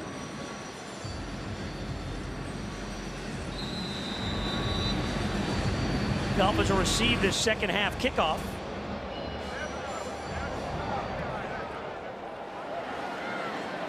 No chance for Preston Williams. That one through the end zone, so the touchback to start the third quarter. To listen to tonight's game in Spanish, be sure to enable the secondary audio programming or SAP button on your viewing device. SAP services tonight are sponsored by the Florida Lottery. Play responsibly. So we heard the coach on Tua. What'd you think, JT, of Tua tonight? I thought it looked good. I mean, it's, you want to get in there and get dip your feet in the water a little bit. Don't want to put him in harm's way. I mean, completed 6 of 8 passes for 58 yards. They didn't do a whole lot. It's very, very vanilla. This is about getting him in the huddle, getting the guys in and out of the huddle, getting the play call, getting the right formations, operations, procedures, all that. It's not about putting up huge numbers. So good for him to get a little action, get out of the way. And Teddy Bridgewater stays in at quarterback to start the second half. Says Akama on the move with the pre-snap motion. Mike Gesicki still in there as well. They'll run this, and not even back to the line of scrimmage is Ahmed. Good to see him back. He left in the first half in some discomfort. Yeah, they start the second half here with a little outside zone play. And this is really Ahmed's fault. He kind of was a little bit too patient on this. I thought the hole was there. He could have hit it and picked up some yards, was trying to dance a little bit too much. They got to start pressing that edge coming off the tackle's rear end and just slam it up in there. Second straight week, Larnell Coleman getting just about every snap, playing left tackle. Same line in there that ended the first half. Bridgewater Goes sideline, and that's tipped and incomplete, intended for Ezekama. Ike Brown with the defense, played his college ball here in South Florida, FIU. It's pretty good coverage here by Ike Brown, because it's a nice back shoulder throw by Teddy Bridgewater. Kind of keeping the ball away from the defender, not allowing him to make a play on it. Nice little break up there. But Ezekama has had a really good camp. Talking to Wes Walker, the wide receiver coach, last week, and just really raved about Ezekama and how well he's played, and in that battle for the 3rd, 4th, 5th receiver spot. Really likes what he's seeing out of the young kid. And Tua mentioned both he and Sanders, the rookies. He goes, they're always on those tablets. They study a lot, looking at the plays. Bridgewater on 3rd down. And that one sails on him, and it's incomplete. And the Raiders get 3 and out to start the second half. Well, I mentioned how happy Wes Walker was with Ezekama, but right there before we went back to live action, you saw how upset he was about something. So I think they had a hard time getting into formation, getting lined up, and as we said, that pass from Teddy Bridgewater really nowhere near the receiver. So I think there was some miscommunication there. Sterling Hoffrichter into punt. Cole, no chance to field this. And it took a Raider bounce, finally swatted out of bounds by Myles Gaskin near midfield. Morstead, the main punter for the Dolphins. Hoffrichter is here in camp. Dolphins picked him up. And now the Raiders go to Chase Garbers, their 3rd quarterback in the game, because Carr never played, their 4th quarterback on the depth chart. Yes, keep crossing them off, KT. I mean, just... four quarterbacks on this chart here, and one of them, I think, I'm not for sure, but I think one of them might still be in Las Vegas. Stidham started the game. Mullins came in for a little while, and now Chase Garber's going to get a chance to clean it up for the rest of this 3rd quarter and all through the 4th. Yeah, Derek Carr's been the longtime starter. Here's Garbers out of Cal, the rookie. Interesting for Derek Carr, who's, as you said, back in Vegas. They'll practice with the Patriots twice this week and then play him in that 4th preseason game. But Carr leads the NFL in game-winning drives since 2015. Heck of a QB. Yes, pass out in the flat to Brown. And there was talk, there was talk maybe 2 years ago about replacing Carr and whether or not he was going to be the franchise quarterback, and he was good enough to do it. I never understood the talk, but all he did is go out and prove himself through a lot of adversity and turmoil last year in Las Vegas. They had a situation at the beginning of the year with John Gruden and had an interim coach end up making the playoffs. So Derek Carr is a top quarterback in this league, and it's going to behoove them to continue to get him weapons, which they did with Devontae Adams. Brown runs this as well, and he's able to pick up the 1st down. Now, they also made that trade to get Devontae Adams, and you may not know this, they played college ball together. And did they ever light it up when they were together at Fresno State? Carr at nearly 4,500 yards passing, Adams nearly 1,800 yards receiving. It's a really good quarterback and a great, amazing receiver. And getting that Fresno State days or connection back together. We actually have kind of the same connection on this team as well with Tua and obviously Jalen Waddle, both playing at the University of Alabama. I used to be a big Alabama fan. I used to always say, roll that thing they say. Yeah, you don't even want to say it. I can't do it anymore. I've got a son that plays in the SEC for LSU, so I can no longer say that on national TV or anywhere, really. Go Tigers, then. Go Tigers. Channing Tindall making the stop, 3-yard gain. And I've got to say this, go Canes, because I know Twitter is going to blow up, and I'm going to be people be picking it outside my development tonight. Go Canes. I love you, Canes, but I'm also a Wildcat fan from Arizona and obviously a Tiger fan for LSU because I have blood there.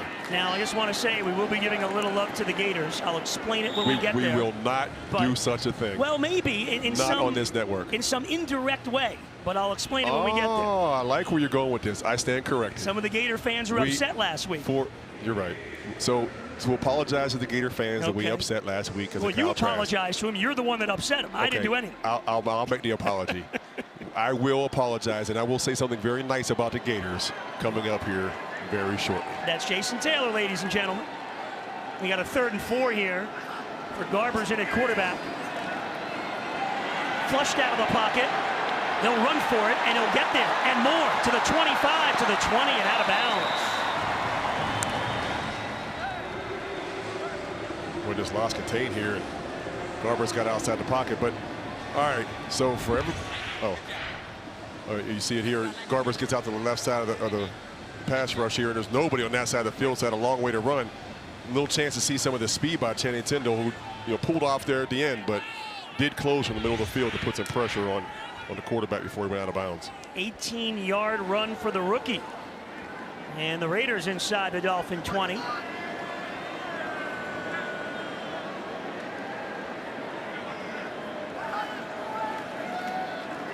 He'll throw this, looking towards the goal line. Kohu is out there in coverage, and that's incomplete, intended for Lacey. Nice All right, coverage. so this is what went on at halftime, and here's the love for the Gators, Here the you little go. Gators. All you Gator fans out there that were upset with me last week, here's your love. And it ain't for you, it's for the Palm Beach Gators. We see at halftime, we talked about the halftime show, was these little guys playing football, and number one, back-to-back plays, went around the right edge for a touchdown. They also got another touchdown later on from number 2, the running back. Young man, I'm sorry I don't know your name because it's not in the back of your jersey, but your mom, your dad, your family, and your football team should be proud. We had the Palm Beach Gators against Southwest on this field tonight, and also Kendall played Liberty at halftime. So really cool to see. In the stadium, you should have heard the stadium when they scored a touchdown. Oh, they went wild. Place was going crazy, Yeah. so the fans stayed in their seats to watch the little guys. Gators, there is your love, but it ain't for you guys in Gainesville. See, I told you it was indirect, but there you go. Now we got a 3rd and 8 now for Las Vegas at the Dolphin 15.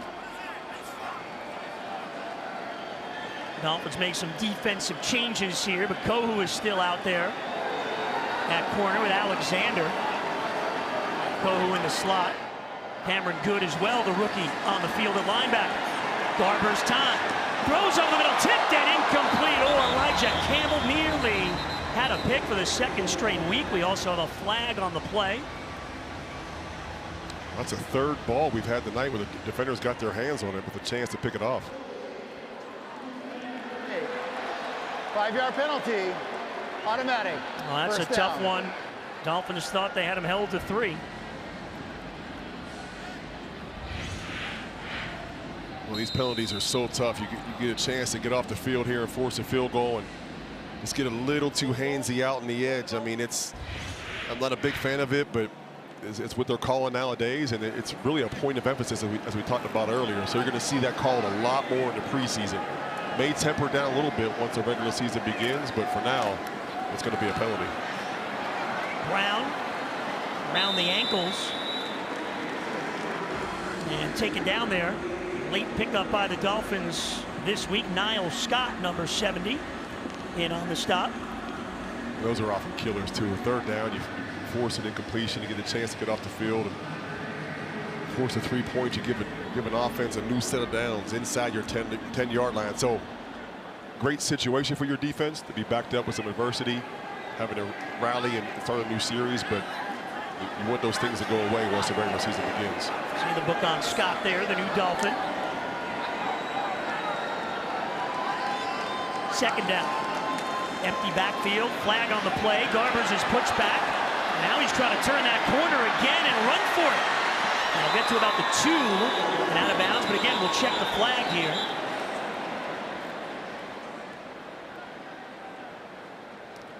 This flag came out right at the line of scrimmage as soon as the ball was snapped. I don't know if it's going to be a formation situation against the Raiders. Josh Boyer, Dolphins defensive coordinator, looking on.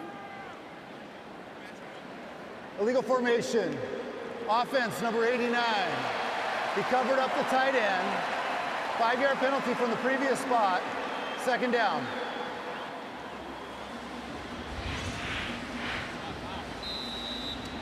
Yeah, you see the receiver covered up at tight end. Tight end is supposed to be on the line of scrimmage here. It looks like the receiver was over the ball almost, really. It was. Those are the things you worry about in the preseason. You always hear Coach McDaniel talking about operation and procedures and all things like that. Getting lined up correctly, not covering a tight end, not having enough guys on the line of scrimmage, things like that. Cameron Good had a pretty good game last week. Rookie out of Cal, makes a good open field tackle there. One of those young linebackers we talked about a little earlier, trying to make this football team, and you've got some good linebackers on this team. I mean, because they technically consider Jalen Phillips a linebacker, Landon Roberts, the thumper in the middle, Jerome Baker, everyone knows about Jerome Baker and his sideline-to-sideline ability. Duke Riley, we saw him make some plays tonight. Channing Tindall, the rookie, so it's going to be tough at figuring out. Melvin Ingram they brought over, and so it's going to be tough to figure out how many you keep and how you can stash some of the young ones. 3rd and goal, and this time they got Garbers. Skilly, the undrafted free agent out of Nebraska, with the 3rd down sack. It's a really nice job bouncing back. A new set of downs inside your 10-yard line and find a way to make a stop, and Ben Steely gets the sack on 3rd down to once again force a field goal attempt. Loss of 4 yards on the play. So now Carlson, who was 40 of 43 last year for the Raiders. He was best in the NFL. This is a 37-yard field goal.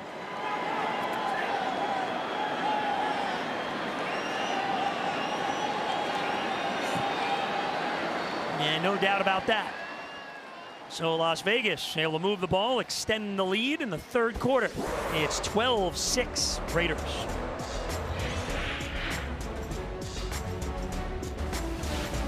Aerial coverage provided by Goodyear, road tested and game ready. Are you ready for the road? Goodyear, more driven. Beautiful sights of South Florida this Saturday night from Wingfoot 2.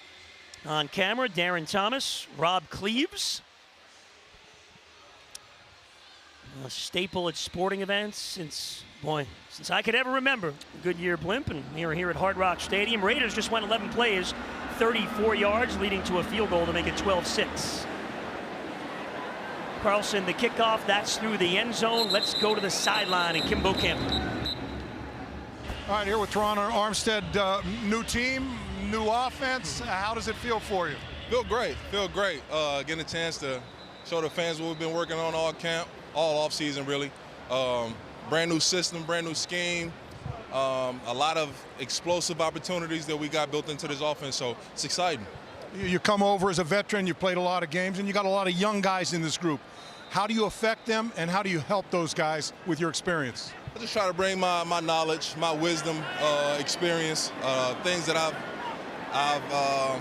my wins, my losses, my success, failures, all those good things. These guys ask a lot of questions, real professional, go about their business the right way. So anyway I can try to be an asset. That's what I like to do. You look at this offense with the coach, and you want it to be a wide open offense, but he wants to lean on the running game. Do you like that? The running game is the basis. It's the foundation of everything we're trying to do. Like we can't create those explosives, those big plays without the run game. So we have to be able to instill that and instill our will early in games. I've been watching this training camp and throughout, and it seems like there's a focus on fundamental and technique, especially when it comes to the offensive line. That's the game. That's the game of football. It always comes back to the fundamentals. The team that got the best fundamentals, that stick to their. Let me see what they do well, right? They're bread and butter. So it comes down to the fundamentals, the bread and butter, and execution. All right, your first home game at Hard Rock Stadium. How's it feel? Feels great, man. The energy is crazy. We're about to take the lead here soon, so I can't wait for the crowd to erupt. Just is real vibrant in here. Well, we're looking forward to seeing you mowing them down when you get in the regular season. Yeah. All right, take care. Thank you very much. Thank you. All right, Teron Armstead, he enjoyed that big play. Bridgewater has a comma. Now it's Ahmed for a strong gain there for the Dolphins as they're on the move. And it was 26 yards. Bridgewater has a comma, and then Ahmed just got 12. What can a veteran like Armstead, who's been there, done that, do for a lot of young guys on this line? Yeah, good job there by Kim. You get a guy like Armstead who's been in the NFL for 10 years, and you bring him into a Dolphin team that has a very young offensive line. I mean, we're talking about guys like Connor Williams is a big-time vet on the offensive line because he's been in the league 5 years, as opposed to some of the guys that we have that are 3 years, like Solomon McKinley, a three-year vet, Robert Jones 2 years. You just go down the list of Austin Jackson 3 years, Liam Eichenberg playing in his second season. These are guys that are playing significant time on the offensive line, protecting a young quarterback that's trying to figure out if he's the franchise or what. It's a very, very important spot. You need to get solidified. You bring a guy like Armstead in, it's a dude. I mean, he is a dude and a very experienced, good player. Oh, Bridgewater just out of the reach, looking for Ezekama again, as Teddy's been buying himself some extra time. That falls incomplete to bring up third down. And, you mentioned, Austin Jackson now that, solidified at that right tackle spot, along with Hunt and Eichenberg. And Mike McDaniel said when he was in San Francisco, they liked all three of those guys because he thinks they're a fit in this offense. And then you go Williams, who presumably will be the center, and Armstead at left tackle. That's going to be the 5. Well, it's great that there's some familiarity with Coach McDaniel and those three guys that he liked when he was out there, and can now bring that offense over, plug these guys in, and see just how good they can be in that system. And one of the things that Armstead said, that again we talk about the lack of a running game right now, but those things will improve during the season as the Dolphins pick up a first down here. With the completion to Hunter Long. But everything they do in McDaniel offense is based on the run game. So they're going to get a lot more exotic. They're going to get a lot more creative running the football. And when you do that, when you run the football the way Coach McDaniel wants to run it, the way this offensive line wants to run it, the way every Dolphin fan in the world wants them to run it, then you get those. You start bringing your toys out of the garage. You bring the Tyreek Hill out, Jalen Waddle, Mike Gesicki, Cedric Wilson. I mean, you have so many guys that can do so many things down the field in an open space, but it's all predicated on running the football. Ahmed with the run here, gets a couple on first down. You want your offensive line to be good pass protectors? Run the ball. Because you know what? That defensive line comes off the ball every play thinking these guys are going to knock me into the second level and run the ball down my throat. So you're taking that. First of all, you're knocking the stinger out of the defensive line because you're constantly pounding them. You run the ball effectively, you're in 3rd and 3, 3rd and 4 situations, so it's a lot easier to complete those for and convert for first downs. So you want to protect your quarterback, turn around and hand it off to some of those guys behind them. Ethan Carter, the man in motion there. Ahmed in the backfield. Little fake. Bridgewater is pressured. Still on the move. To his cousin was in there with the pressure. Tagovailoa Mosa, and it's thrown away. That'll bring up third down. And the final thing on that, at least the starting offensive line and the guys that have been here like Eichenberg and Jackson, this coaching staff came in and they know these guys were talented. They were high draft picks, and they were wondering, why haven't these guys performed as well in their first couple of years as they should have? And now they think that, in this offense with the coaching they're giving them, they can do that. Yeah, they do. And they, had to play a little bit of chess and move the pieces around a little bit. Liam Eichenberg goes inside of the left guard position. You go out and you sign up to Teron Armstead. And Robert Hunt playing the right guard. Austin Jackson's been all over the place, but it's about finding these guys a home. What do they do very well? What can we count on them week in and week out to do? Broken up. Bridgewater intended for Sanders, who nearly had it, but Ike Brown was able to make the play on third down. The Dolphins were that close from trying to get the lead, but it's incomplete. To finish up that thought, it's just putting those guys in a position that they can get comfortable and they can get some longevity and some continuity. This is a really good ball here by Teddy Bridgewater. I think this hit Braylon Sanders right in the breadbasket here. Good ball over the top, and that's also a nice defensive play as well to knock it out. Well, the Dolphins won't take the 3 this time from Sanders. They're going to go for it on 4th and 7. Later stages of the third quarter. Little hard count here. See what they do. Bowden is in the slot here. And here's Bridgewater trying to pick it up, but he's pressured. And he is taken down. Bolton in on the sack along with Vickers, and the turnover on downs.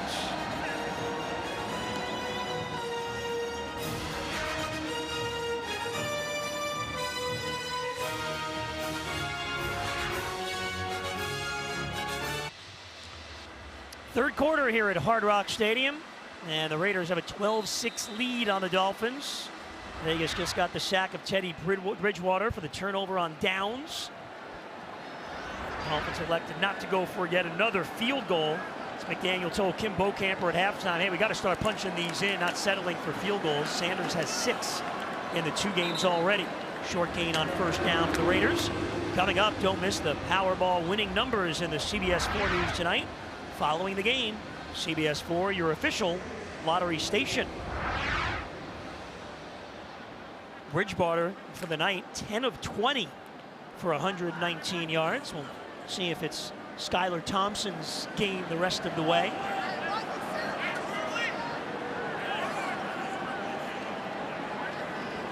Garber's the quarterback for Las Vegas. Time to throw here, goes underneath. That's complete to Austin Walter. We saw Porter Gustin make a couple plays earlier in the first half, and see him here dropping back into coverage. Lined up on the line of scrimmage, took a jab step, dropped back into coverage, ended up making the tackle on the completion. Getting a long look at him tonight. Does have a sack. He got a sack and a couple pressures. Played pretty well. We talked about this staff wanting to get a good look at him and what he can do and how he can help this football team. He's played pretty well tonight. See if the Dolphins bring some pressure here on 3rd and 5. Downfield, the pass, and that is complete. With Quincy Wilson in coverage, Horsted hauls it in for a first down. This is the second time we saw Jesper Horsted go up and make a pretty good catch, contested catches. And it's a nice job getting up with his big body, getting between he and the defender. Ball being put right on his chest. It's a tough catch to make. Good for 24 yards for the Princeton alum. And the Raiders are in Dolphin territory.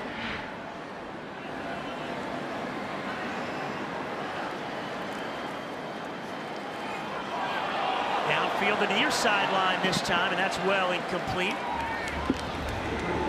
Elijah Hamilton was in coverage against Lacey. Hamilton, another one of those undrafted free agents.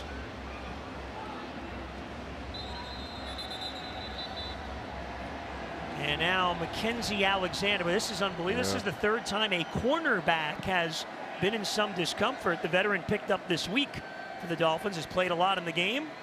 He needs some attention. Dolphins down by 6. Launch their 50-50 raffle for this season. Fans can play, support, and win either from home or at the game.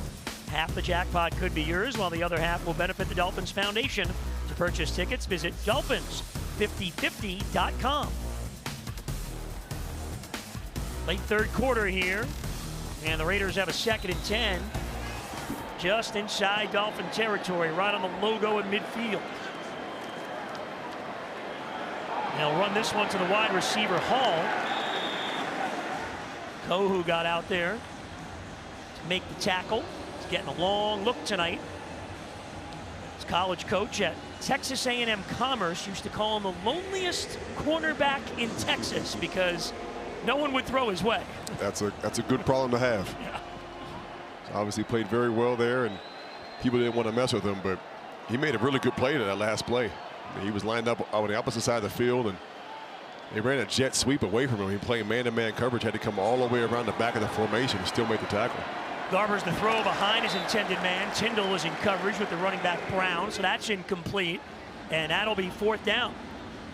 Las Vegas will punt. And we saw before we went to break, we saw Mackenzie Alexander go down on the field. He started making his way off the field after the play, got to about the middle of the field at the far hash mark, and couldn't go anymore. They took him off during the break and took him in the blue tent, but he has now come out of the tent. See, he's standing there unattended, so hopefully he's all right, and there's not more injuries on that back end of the defense. We saw a bunch of guys get banged up in the last couple of weeks. Started with Trill Williams last week with a knee injury. Very unfortunate for the young kid. Preston Williams gets a chance, fields it at the 10. And down at the 14-yard line, that's where the Dolphins offense will start. And it's Skylar Thompson's show at quarterback when we come back. CBS 4, your official home of the Miami Dolphins. Along with Jason Taylor and Kim Bokamper, I'm Steve Goldstein. Hard Rock Stadium for the first time this season. Preseason game number 2 for the Dolphins. They'll wrap it up next Saturday night. We'll have it for you at 7 o'clock against the Eagles. Dolphins down 6, the ball deep in their own territory, and Skylar Thompson is now on at quarterback. 3rd Dolphin quarterback tonight. The give is to Gaskin, bounces it outside. Good job by Myles Gaskin just to gain a couple on that play. And that'll be the final play of this 3rd quarter. So presumably Mike McDaniel going with Skylar Thompson the rest of the way, and perhaps the whole game next week too. We'll see about that. As Tua Tagovailoa and Teddy Bridgewater are done for the night. Yeah, maybe done for the preseason, as you said. Now the Dolphins are trying to get in the end zone in this fourth quarter, trailing the Raiders 12-6. We're here at Hard Rock Stadium. Las Vegas 12 and the Miami Dolphins 6.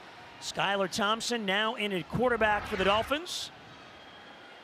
Preston Williams in at receiver, along with the rookies Sanders and Ezekama. Skylar Thompson looking for Ezekama, and he holds it in. What a catch! Oh my, Eric Ezekama with his 5th catch of the night from Thompson. Well, what a play by Ezekama.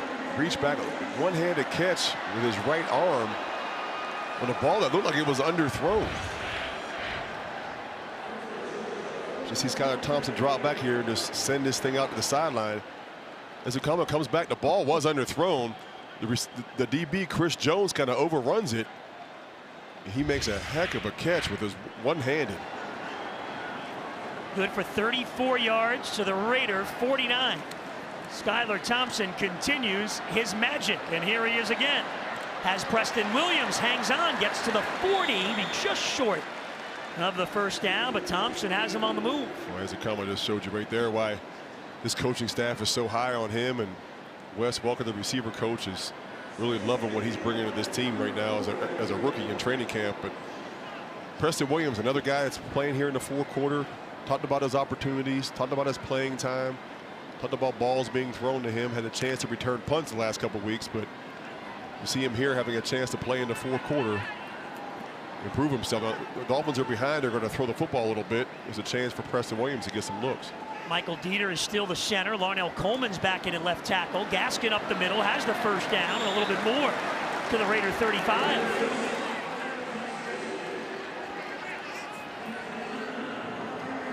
Played a lot of football last year, Myles Gaskin did, and he's probably the best running back on the team. Little guy, runs hard, runs behind his pads, doesn't go down very easy. Great quickness out in space, and one of the more successful runs we've seen the last 2 weeks of this Dolphins offense. Trying to battle and secure his roster spot. The Dolphins brought in 3 new running backs. Raheem Mostert, who has not played yet in the preseason. Chase Edmonds, who did play tonight, along with Sony Michel, the 2-time Super Bowl champ. Play action, Thompson rolling and throwing. That's complete. Williams able to break the tackle and get close to the first down marker. See Wes Welker looking on, watching Preston Williams go out there and trying to make the most of his opportunities. Skylar Thompson boots to his left, puts a good ball on Preston Williams and breaks the tackle. This is a big receiver. It's a big guy, long. He made a lot of plays a couple years ago in the preseason, got everybody excited, but dealt with some injury issues since then. And 6'5", 220, almost 225 pounds in his 4th season. I think could really be a great weapon for an offense, but availability is an issue. Can he stay healthy? Can he do it consistently? But he just wants a chance to play.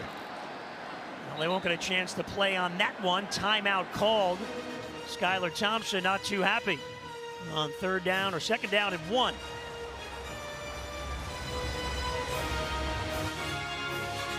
Fan Cam is sponsored by AT&T. First home game. Dolphin fans with a look at the 2022 Fins. Great atmosphere on this Saturday night at Hard Rock Stadium. They'll have another one next week against the Eagles before September 11th. That's the regular season opener against the New England Patriots. A few Raider fans sneaking into the stadium tonight as well. Skylar Thompson showing some leadership there. He's not happy with Zaquandre Wright, who was the running back on that play where he had to call timeout. Jason Taylor fan club out full force tonight as well. There's a couple lingering 99 jerseys. I like it. There's a couple right in front of us here in the booth. Here's Thompson to the sideline for Bowden. He goes down, he gets it. First down inside the 20. Skylar Thompson 4 for 4 now. And they want to hurry this up. There's a chance this ball may have hit the ground. The Raiders are petitioning to the officials that it's incomplete. Now see if they can get it snapped before the Raiders challenge, and they cannot. I'm not sure the Raiders needed to challenge this. I thought this ball initially on this replay looked complete, but then Bowden jumped up right away. He ran to Skylar Thompson, told him to to hurry up and get the After play run. discussion, it's been determined it's an incomplete pass. There you go. The officials got it right. Yeah, they got it right.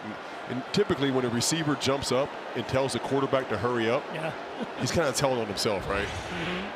He ought not jump up and act like it was incomplete and they're getting away with something. He knows the truth. Oh, there it is. Yeah, that was. Will the game clock operator please set the game clock to 11:59, please? I mean, Thompson threw you a catchable 11:59. ball, kind of went through your arms. Okay, it's sweaty, it's humid in Miami, the ball comes out.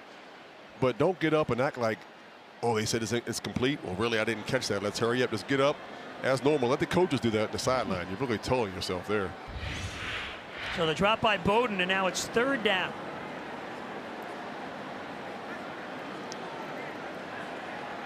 Got the sticks wrong here. Yeah, they got to reset the change. Yeah, they still had it as first. It's preseason, as you say all the time. It's preseason for everyone. I guess we all need it. Parking attendants, the coaches, the refs, the players, the concession stand workers. Definitely the color analyst in the booth for sure. I wouldn't say that. We all need it. And our crew, great job by everybody bringing you the game. Our entire TV crew last week in Tampa. Tonight as well and next week. They're resetting the clock here and resetting everything because it's third down and 1. All right, 3rd and 1. We saw earlier in the game third and 4th and 1, I guess, where they tried to run the football and could not convert. Me personally, I would run the ball behind Solomon Kinley. I mean, the guy is humongous. Let him move a body. He did it in the SEC. He did it for the Dolphins for a couple years. Run behind Solomon Kinley, and you're running back. He's in at right guard. They play action, though, and Thompson pressured, throws, complete. First down to Preston Williams. They play action behind Solomon McKinley. What a job here by Skylar Thompson of buying time. It really wasn't there. He was pressured right away off the edge. Comes off the play action. No receiver open. He's got to buy time. Does a good job at getting outside of Tua's cousin and completing a ball for a first down. This will be the only game that Tagovailoa Amosa plays, and we just refer to him as Tua's cousin. The rest of the season, he'll have his full name. I wasn't sure if I had enough time to get the full name out before he came back to snap the ball, but should just say Tua's cousin. I must do him justice. Tagovailoa Amosa. Zaquandre White spins, and he gets a nice gain there on first down. Undrafted free agent, played high school ball over in Fort Myers. Actually started as a linebacker at Florida State, ended up a running back at South Carolina. So he gets a little look here in the 4th quarter. Dolphins, of course, pretty deep as we talked about at running back. Yeah, they got a lot of guys. Mostert, Gaskin, Ahmed, Edmonds, Sony Michel, who I'm a big fan of from right here at American Heritage Plantation. Had a really good career so far. Dokes, White. I mean, there's a lot of guys on this football team. And again, the focus and emphasis on this offense will be running the football. Play action, Skylar Thompson looking. He has White, and he holds it into the 10, makes a move, and he's in the end zone. Touchdown, Dolphins! Rookie to rookie, Thompson to White.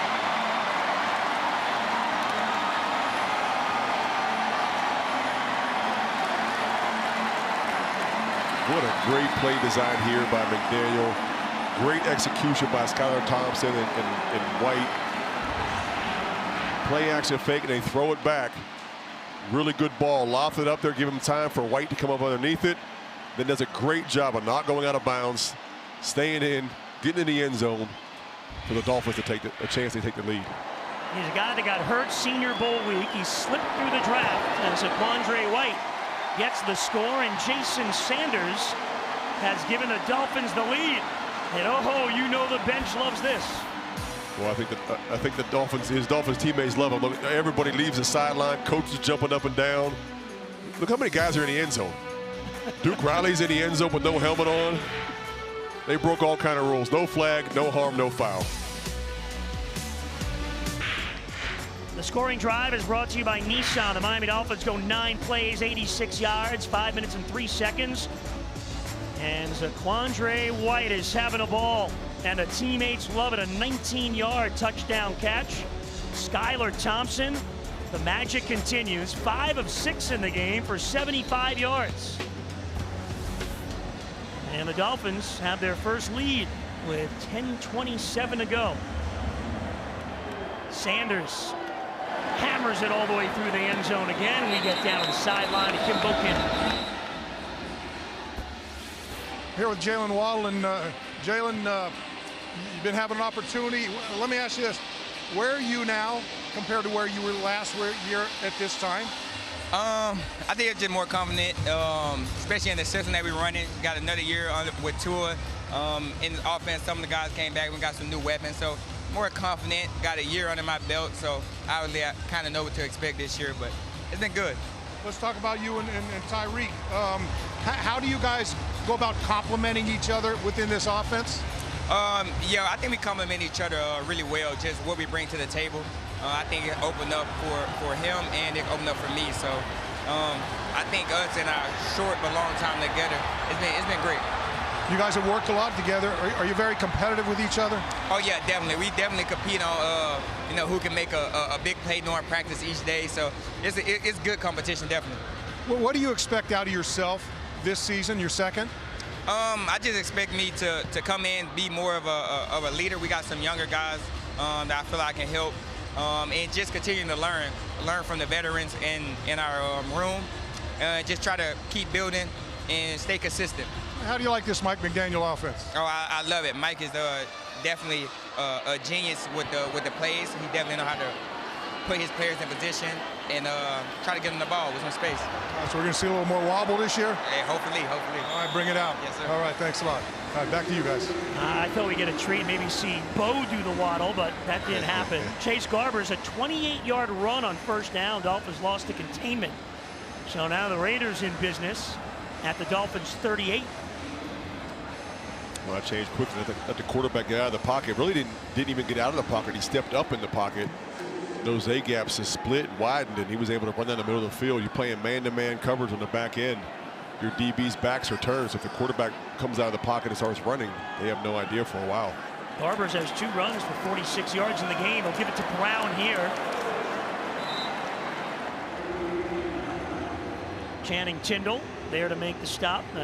Dolphins rookie, so the rookies, names being called a lot in this game. There's a look at Cameron Good, the other rookie linebacker. Skylar Thompson, by the way, a full game last week and a drive this week, is now 25 of 34, 293 yards and a couple of touchdowns. Making things very difficult for Chris Greer, Mike McDaniel, everybody on this football team trying to put together a roster. Those cuts come up after, I think there's a couple cuts this week. Yeah, 5 this week. Go down 5 more this week, and then obviously go all the way down to 53. So you see a big run up here up the middle of the defense by Britton Brown. So, you do a lot of other things, not general manager, but you put your general manager hat on for a moment. Would you keep 3 quarterbacks on a roster? Because if he goes to the practice squad, anybody can end up claiming him. That's the way the system works. That's the problem. Is I think Skylar is presenting himself very well for over the last couple of weeks, and we'll see again next week. He'll play extended minutes next week as well. I think someone will come try to poach him, and that's the problem. Does he clear waivers? Can he get him on the practice squad? And then even on the practice squad, you could always be signed at any time. So it's difficult. I think it's probably worth keeping him. I think at this point, see some missed tackles here and little extra yards after the catch, but yeah, I think it's worth keeping him based on the way he's played, and the health issues that Teddy Bridgewater has had in years past. Tua's been banged up, but in doing so, where do you trim from? Do you trim it from your tight end spot? You have another Tanner Connor not playing tonight, but has had a really good camp as a rookie. What do you do with him? Do you keep him? How many running backs you're going to keep? You brought a plethora of running backs in this year to get a look. How many receivers do you keep? So if you keep an extra quarterback, you have to trim from somewhere else. Brown again. Ben Stilley got in there, leading the tackle. I asked Mike McDaniel yesterday, we met with him about Skylar Thompson. He said it was what he expected in the game against Tampa, but you never really know until the guy gets in there. There's McDaniel next to Thompson. Just the progression this guy has made. Played a lot of football at Kansas State. He's 25 years old, and once again, I mean, the only incompletion tonight, JT, was the drop by Lynn Bowden. Right. It's he's making things very, very difficult. But as you said, it's a great point. He started 40 games at Kansas State. I believe it was 40 of the 45 games he played, he started. He's played a lot of football. He's a mature guy, 25 years old. So you're getting someone that's been down the road. He's been in the huddle. He's seen a lot of different things, albeit the NFL is much different, and this is preseason. He has represented himself very, very well, and he's I think, made a real case for making this football team. And you don't want to pay or take up a roster spot for two guys that you hope don't play all season. That being your backup quarterback and your number 3 quarterback. Think about that. You're taking up 2 roster spots, and you're paying 2 guys that you hope you never have to see. Now, obviously they'll get work done in practice and run the scout team, but it's a tough decision for Chris Greer and the management. First, charge timeout, Las Vegas. So the Raiders. This will be a 30-second timeout here. Timeout. On 3rd and goal. You know, they have to figure out what they're going to do at corner. You know, they lost Trill Williams. You got some guys banged up. How healthy are they going to be in the next 10 days? Well, you'll also find out the week of the New England game when it really matters. Is Byron Jones still on target, and can he play on opening day? Is he going to be able to be back? And you know, have you gotten the answer you want out of Noah Igbenogany? You know, how's that working out? You know, Mackenzie Alexander, what's he going to do for you? You know, Kader Kohou has played well, and well, do you trust to put him in a big situation in a regular season game? There's a lot of questions to be answered on that back end as well too. So it's not an easy gig. No, and there's a lot of receivers they want to keep as well that have played well. So that'll sort out in a few weeks. Here we got 3rd and goal. 5.5 to go in the 4th quarter. Dolphins up 1. Garbers waiting, still with time, under pressure, and he's taken down. They finally got him. Carney was in there. The rookie Owen Carney just keeps working here. This is really a coverage sack. Great coverage downfield. Now, when you get down in that red zone, those windows and those pockets get really tight. Nowhere to go with the football here for Garbers. Tries to buy time. That defensive line just keeps working and working on the rush. And they end up getting them on the ground. You see DeAndre Johnson there trying to get a piece of it at the end. 31-yard field goal for Carlson, and the lead for Las Vegas.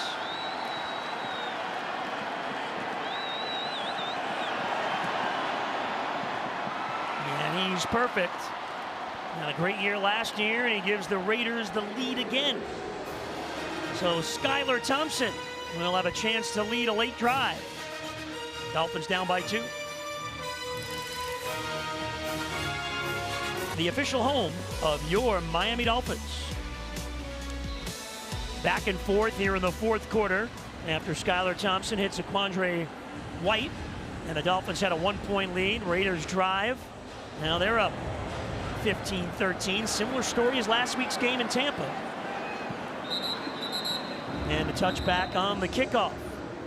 Coming up, don't miss the Powerball winning numbers in the CBS 4 News tonight. That's following the game. CBS 4, your official lottery station. See 79, Larnell Coleman is still in at left tackle. So started last week, played the entire game, and once again tonight getting the start. Teron Armstead was held out, and so to go the distance here. Really trying to figure out what they have there in Larnell Coleman at that left tackle spot. Dieter still in at center, and Robert Jones between them at that left guard position. Thompson will start in the shotgun. White is the running back, and he's got a fall on that errant snap. Thompson wasn't ready for it, and the Dolphins avert disaster.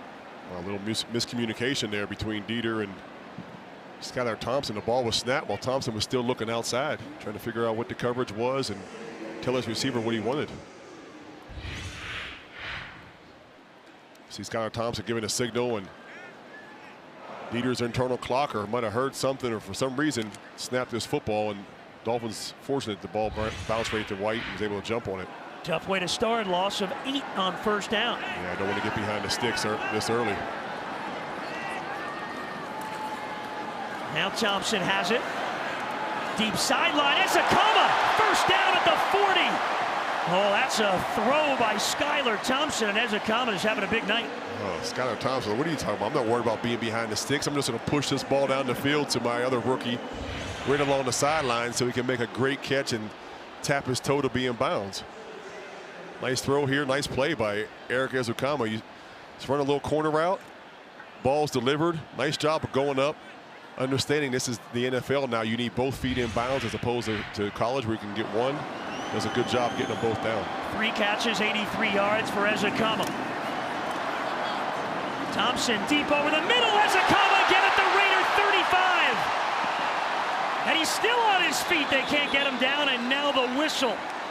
Well, Eric Ezekama, you assume the 4th round pick. He was making the roster, but he is solidifying his spot, maybe as high as the 4th receiver on this team. He's over 100 yards now. Boy, look at Skylar Thompson, the confidence he's carrying himself with. Just surveying the field, makes a really good throw over the linebacker, but even a better catch by Ezekama to go up and get it.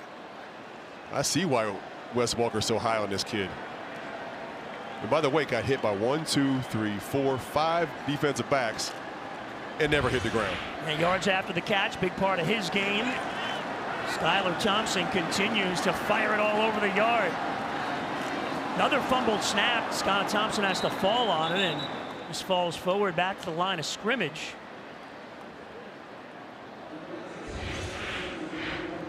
Yeah, this is something you see often, and I think more and more in football nowadays because so many quarterbacks play in the shotgun. They end up going up under center, and the center's backside is wet, and they're not used to being under center. Get a lot less snaps from underneath the center, and you see that missed exchange. I always worry about that on 3rd and 1 or 4th and 1 when the quarterback goes up underneath the center to get the snap, and whether it's going to be a sneak or some kind of power play. You're always worried about the exchange. Down to 2:25 to go in the game. Thompson over to Ezekama, and he's met quickly. Dolphins lose 4 yards on that play. Roll towards the 2-minute warning. Ezekama getting quite a workout here. Sorry, I did see Skylar Thompson earlier coming to the sideline and get a towel from one of the equipment guys to dry his hand off. He already wears that glove for better grip, so something to be concerned about there.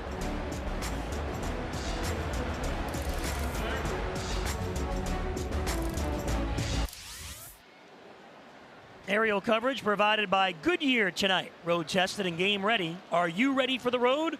Goodyear, more driven. Great shots from Wingfoot 2, the pilots Jay Purdue and Jeff Kapik bringing it to you tonight. And we've got another Dolphins preseason game, 2nd straight week, right down to the wire. Down by 2 at the 2-minute warning.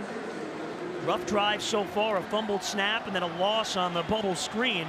So it's 3rd and 13 at the Raiders' 39-yard line. Ezekama split to the right. Skylar Thompson back. Ezekama has it at the 30, spins. And he's short of the 1st down by a couple of yards. Going to be 4th and 2. Ezekama's over 100 yards receiving now. Half a dozen catches. Well, you can tell these two rookies spend a lot of time catching balls and going through routes together. Great chemistry between Thompson and Ezekama. Second short timeout, Las Vegas. Oh, so the Raiders call the timeout. It's a no-brainer for the Dolphins, right? Kick it and try to get the lead. Line up and kick the field goal. Josh McDaniels is going to try to save a little time so the Dolphins don't run off an additional 25 seconds off this clock. Little instruction from the head coach to the rookie. Quite a drive for Ezekama. So here's Sanders from 46 for the lead.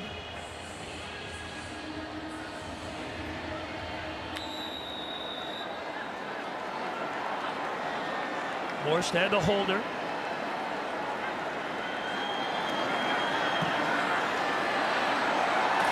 And it hits the upright and no good.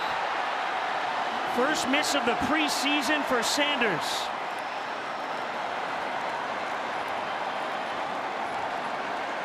Wow, that happened to Tampa last week to give the Dolphins the win. Now Sanders comes out.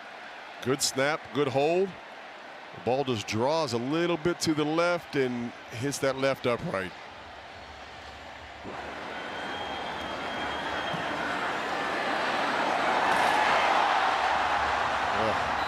I heard the thud there. Dolphins only have 2 timeouts left. It's a game of inches, Goldie.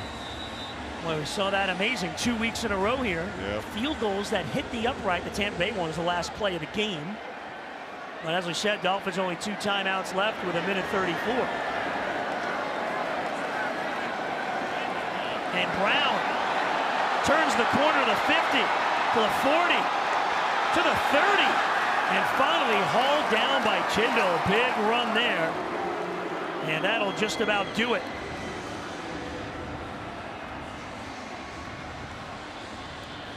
So a big run by the Raiders, which leads us to our keys to the game, brought to you by the South Florida Chevy dealers. But JT, was the Dolphins establishing the run tonight, not really able to do so? No, there was a fail by the Dolphins for sure. And it's not just, it wasn't my keys to the game only. It was also Coach McDaniel's keys to the game.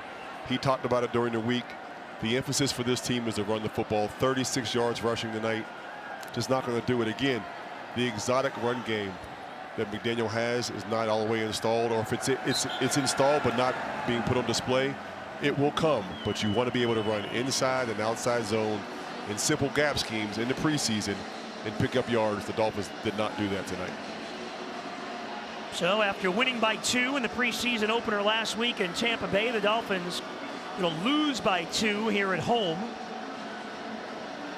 Mike McDaniel, the way he is, he'll look at the good side of this of, okay, how can we get better? You know, we didn't run it well.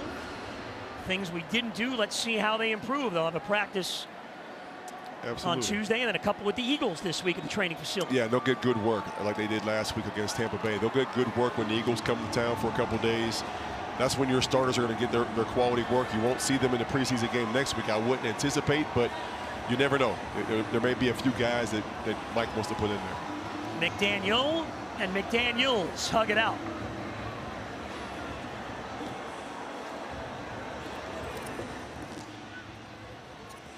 And they could be battling each other very well for a playoff spot in a few months.